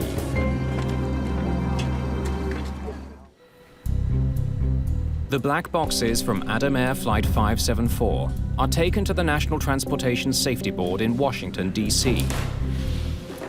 Investigators think the labs there are the best bet at salvaging any possible information. If an FDR is found in salt water, it needs to be washed in fresh water and then contained in water the entire time until it makes it to our lab. Salt and air together create a chemical reaction that results in rust. The rust can damage the electronic components in the recorders. Keeping them submerged in fresh water delays that reaction. The importance of having the data depends on the circumstances of the accident. If you're able to recover wreckage in other parts to investigate, then you don't necessarily need to rely on the data. For this particular accident, since the wreckage was going to stay at the bottom of the ocean, it was essential that we had data from the recorders. Franz Wieners also makes the trip to the United States.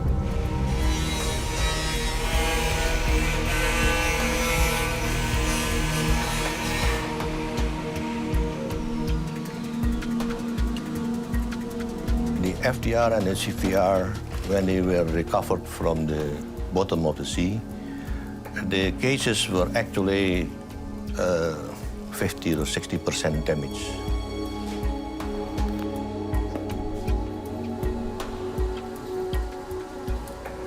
We thought there might be an issue in recovering the data.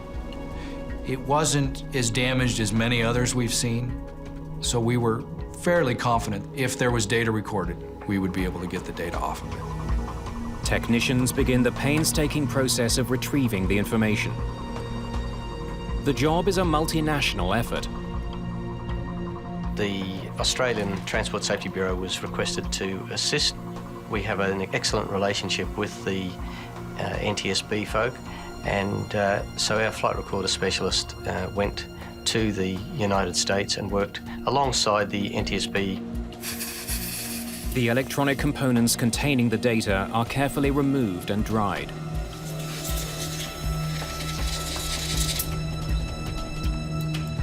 Then the information is uploaded onto a computer.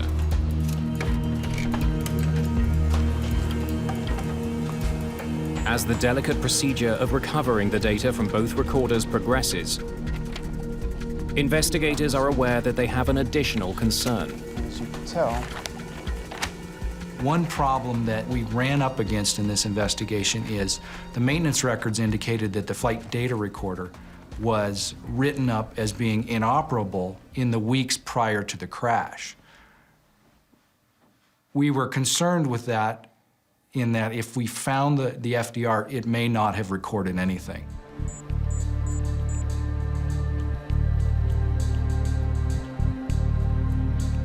Investigators keep their fingers crossed.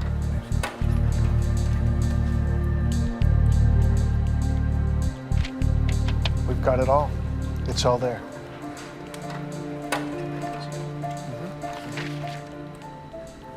I was confident once we found out that we had 100% of the data that we would be able to solve this accident.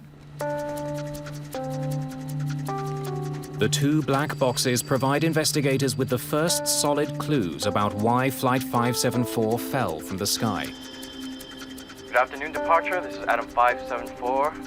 Now passing. Flight level 220, climbing to flight level 330. Roger, Adam 574. Track direct to Diola. Confirmed. Tracking direct to Diola, Adam 574. The conversation in the cockpit tells investigators that the crew knew that the plane's navigation system was sending them off course. The IRS. 28 is the difference. They're drifting. And that they were preoccupied with fixing that problem. This is messed up. Where's Adam direct to? My God, he's flying north. Adam Air 574, maintain 350, direct to Diola. Confirmed. Flight level 350, direct to Diola, Adam 574. To get from one waypoint to the next, the flight computer always has to know the plane's exact location. That information comes from a component called the IRS, or Inertial Reference System. It tracks every adjustment to the plane's course to calculate its exact position. It then feeds that information to the autopilot. The autopilot needs to know where the aircraft is and where it needs to go. Now, the autopilot takes those data from the IRS in terms of height, heading, and speed. But for the system to keep track of the plane's heading, it has to know where the plane started. The IRS has to be calibrated before takeoff. Usually, the crew will enter the coordinates of the gate as the starting point for the computer to track.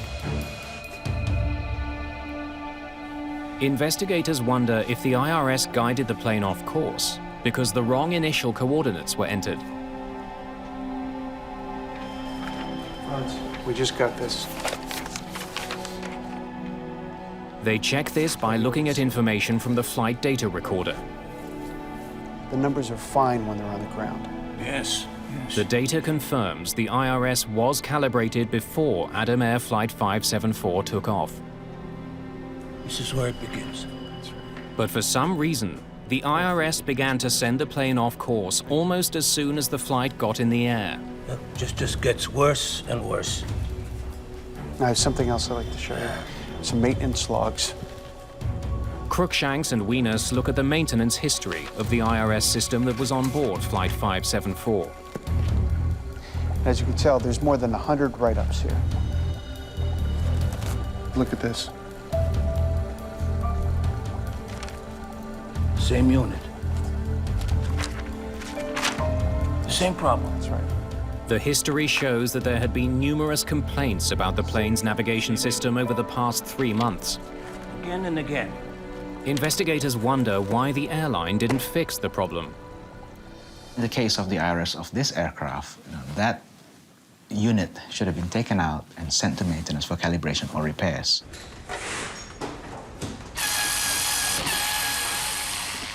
Investigators discover that when pilots complained about a faulty IRS unit, the airline didn't fix it properly. They would either swap it with a unit from another plane, or often they would only do a basic cleaning of the malfunctioning unit.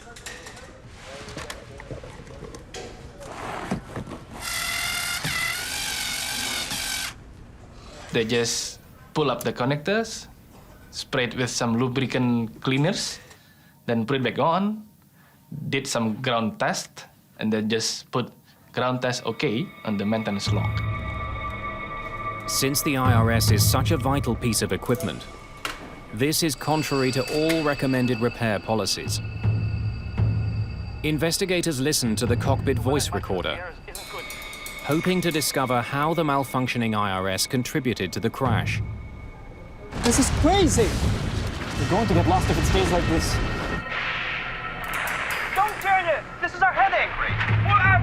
Pull up! But nothing they hear leads them to believe that an IRS malfunction alone could have caused the plane to crash. If you have a failure in one system of the airplane, it shouldn't cause an accident. Investigators now wonder if the severe storm Flight 574 flew into somehow played a role in this crash. This is messed up. This is really messed up. It's starting to fly like a bamboo ship. Confirm our position. Weather is a well-known cause of airline accidents. It can wreak havoc with the airplane and disorient pilots. In 1977, a Southern Airways DC-9 flew into a violent storm near New Hope, Georgia. Our left engine just cut out. Hail clogged the engines. They tore themselves apart. Got the other engine going too. Brace for impact! The plane slammed into the small town, and 72 people were killed. In order to determine if weather was a factor in the Adam Air crash, investigators need a more complete picture of what happened on board the flight. They want to know everything the crew did and said from the time they discovered that they were off course to the time they hit the water. To do this, they combine the data from the two black boxes to create a computer simulation of the flight. That gives us very close to the possibility of what really happened with the aircraft.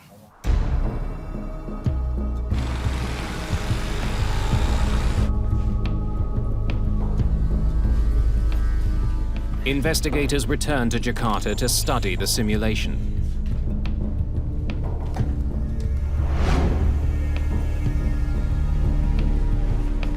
The weather in Mike Hill Sierras isn't good. This is crazy! We're going to get lost if it stays like this.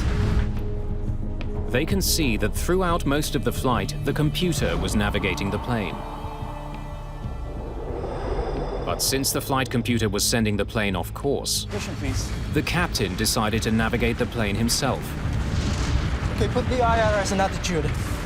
Co-pilot Susanto switched the navigation system to a mode that would keep the plane flying straight and level. Captain Widodo could now change his course. This is where they switch from nav to attitude. Switching from one mode to the other forces some computerized gauges to temporarily go blank while they reset. One is the ADI, or Artificial Horizon, which tells the crew if the plane is flying level. ADI goes off and stays off. There was also another much more serious consequence to the switch. That's where the plane starts its right roll. The autopilot disengaged when they consciously selected from the nav mode to the attitude mode, and then the aircraft commenced an almost imperceptible roll to the right of around about 1 degree per second. The captain missed a crucial step when he switched his flight computer from one mode to the other. Quick reference handbook, please. He should have flown his plane straight and level while the computer adjusted to the new setting. Maintain straight and level, constant airspeed flight until attitude displays recover. Approximately 30 seconds. It's in the manual. Any pilot who is trained and qualified on your Boeing 737-400 is regarded to have a sufficient knowledge that whenever they switch the nav mode to attitude, they have to maintain wings level for 30 seconds. But neither of the pilots did that. It's an oversight with grave consequences. Without that step, the autopilot disengages completely. The flight computer did send out a warning when that happened, but the warning was ignored. The crew didn't seem to notice that the autopilot was no longer flying the plane. And it only took seconds for that to become a very serious problem. The data tells investigators that this plane had a natural tendency to roll to the right. Old planes, like old cars, don't always go straight. Throughout the flight, the autopilot compensated for that by raising the aileron on the plane's left wing.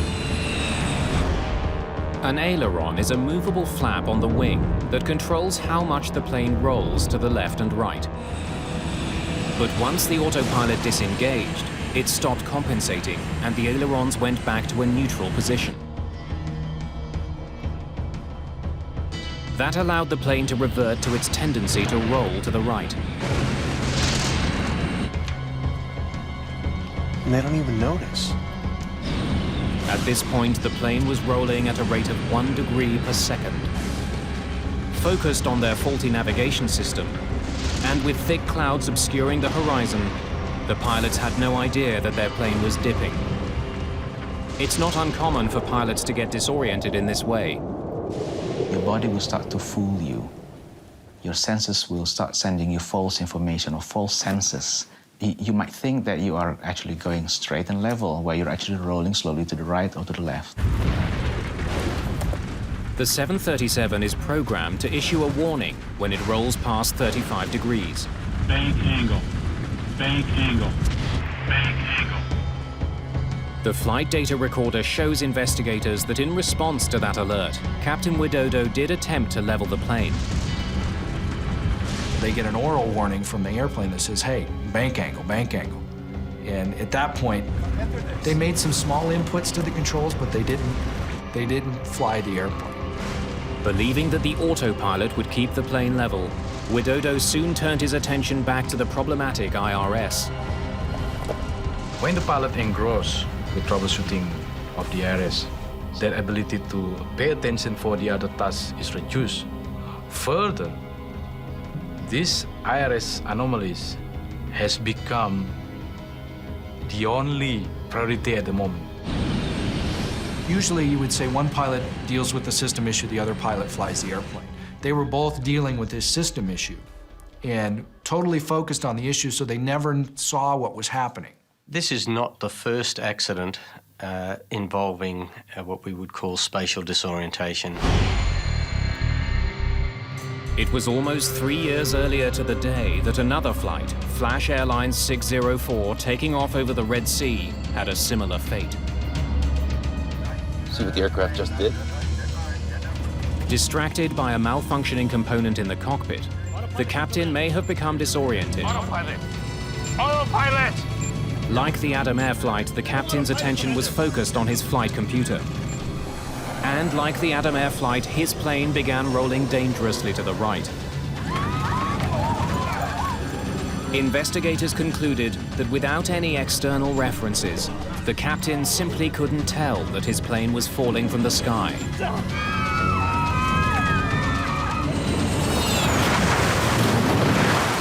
Tragically, just because there is an initial reference system failure, or let's say in another accident there might be an engine failure, does not mean that an aircraft has to crash. It's 60 degrees now and there's no attempt at recovery. Don't turn it! This is our heading! Pull out! Pull out!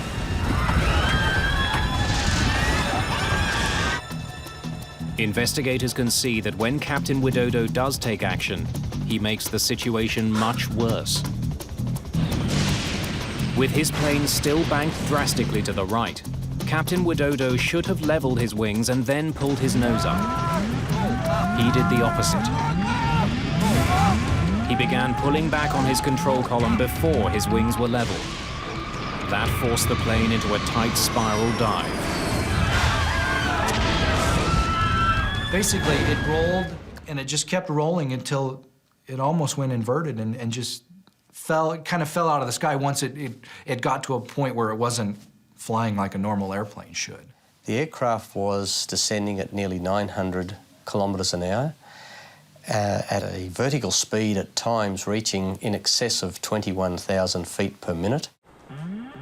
That's almost the speed of sound, and more than 150 kilometers an hour faster than this plane was designed to withstand. It's rolling over rapid descent. They can't recover now. At that speed, the plane is no longer able to hold itself together. And that sound, that's the sound of the plane coming apart.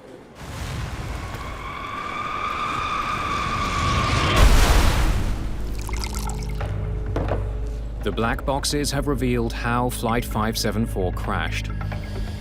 But they also raise crucial questions. It's just one error after another. There was ample opportunity, ample time for the pilots to correct the situation. The investigators have come to a disturbing conclusion. The only mechanical failure was with the plane's navigation system, and that shouldn't have caused the crash. The more significant failures were human. Okay, put the IRS in attitude. But why should qualified pilots make these disastrous mistakes? Don't turn it! This is our heading! To find these answers, investigators must look at the airline itself. This one accident will raise serious questions about Indonesia's entire aviation industry.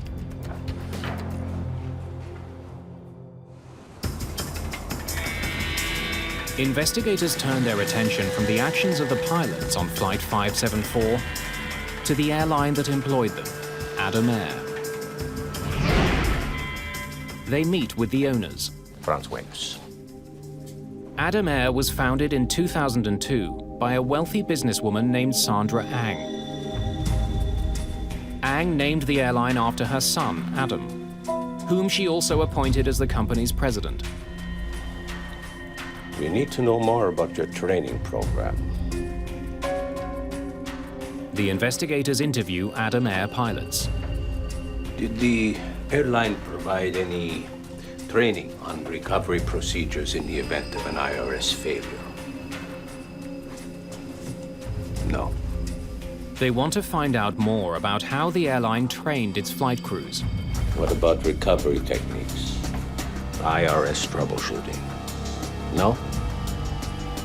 What they uncover is disturbing. We could not find any evidence that the pilot was properly trained when they have a sudden disengaging autopilot or when they're flying with the IRS failure. Thank you, gentlemen, for your time.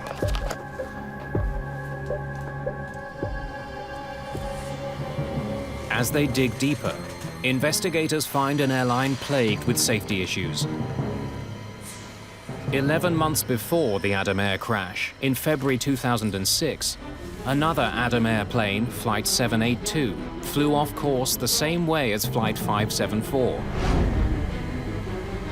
That crew was also getting faulty navigation data. But they couldn't even reach controllers on the radio. They couldn't get directions. They were badly lost for 3 hours. The crew was trying to find where they were. The ATC was trying to find where they were. And they were over the water. Like Flight 574, they had a malfunctioning IRS.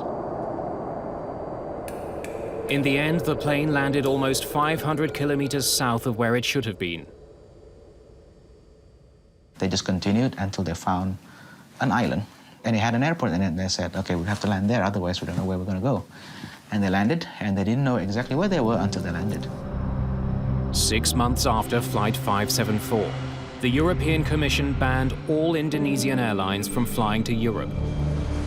That sent a very strong message to the whole world that we, the European Union, believe that all Indonesian airlines are unsafe and you should not fly on them. Then in March 2008, there's another accident involving Adam Air. This time in the city of Batam. And the airplane slewed off the runway, came to rest on the side. The evacuation was a bit strange. Nose lights were deployed, and that was a final accident. And after that, I think everybody said, enough's enough, you know. People who did care, people who were wanting to shake up the industry and reform it and improve it, were horrified that the situation had been so bad within Adam Air and that the authorities had allowed such a situation to continue and deteriorate. Immediately after the crash in Batam, the Indonesian government suspended and then ultimately revoked Adam Air's license to operate. It is also apparent that Adam Air isn't the only Indonesian airline with problems. Prior to the Adam Air crash, Indonesia experienced a bad crash about every year to 18 months. Many of those accidents involved the discount carriers that the government had allowed to thrive. More than 50 such airlines were in operation at the time of the Adam Air crash. The problem, though, was that this expansion occurred in a way that was not properly monitored, not properly regulated by the government. Thousands and thousands of people are being employed to work for airlines when they just don't have the experience to do so and are not being adequately trained, as the investigation report into the Adam Air crash demonstrated. Indonesia's poor safety record forces the government to take steps to improve airline safety throughout the country. It begins rating airlines on safety and grounds those that don't comply. There have been fewer fatal incidents since the reforms. But a year and a half after it was put in place, the European Union's ban on Indonesian airlines was still in effect. Those familiar with Indonesian aviation think the reforms could go even further. So that we have no more Adam Airs, we have no more companies that cut costs too much and gives all these extra risks to the public, because that's not what the public should receive. The public should receive a reliable and safe means of air transportation.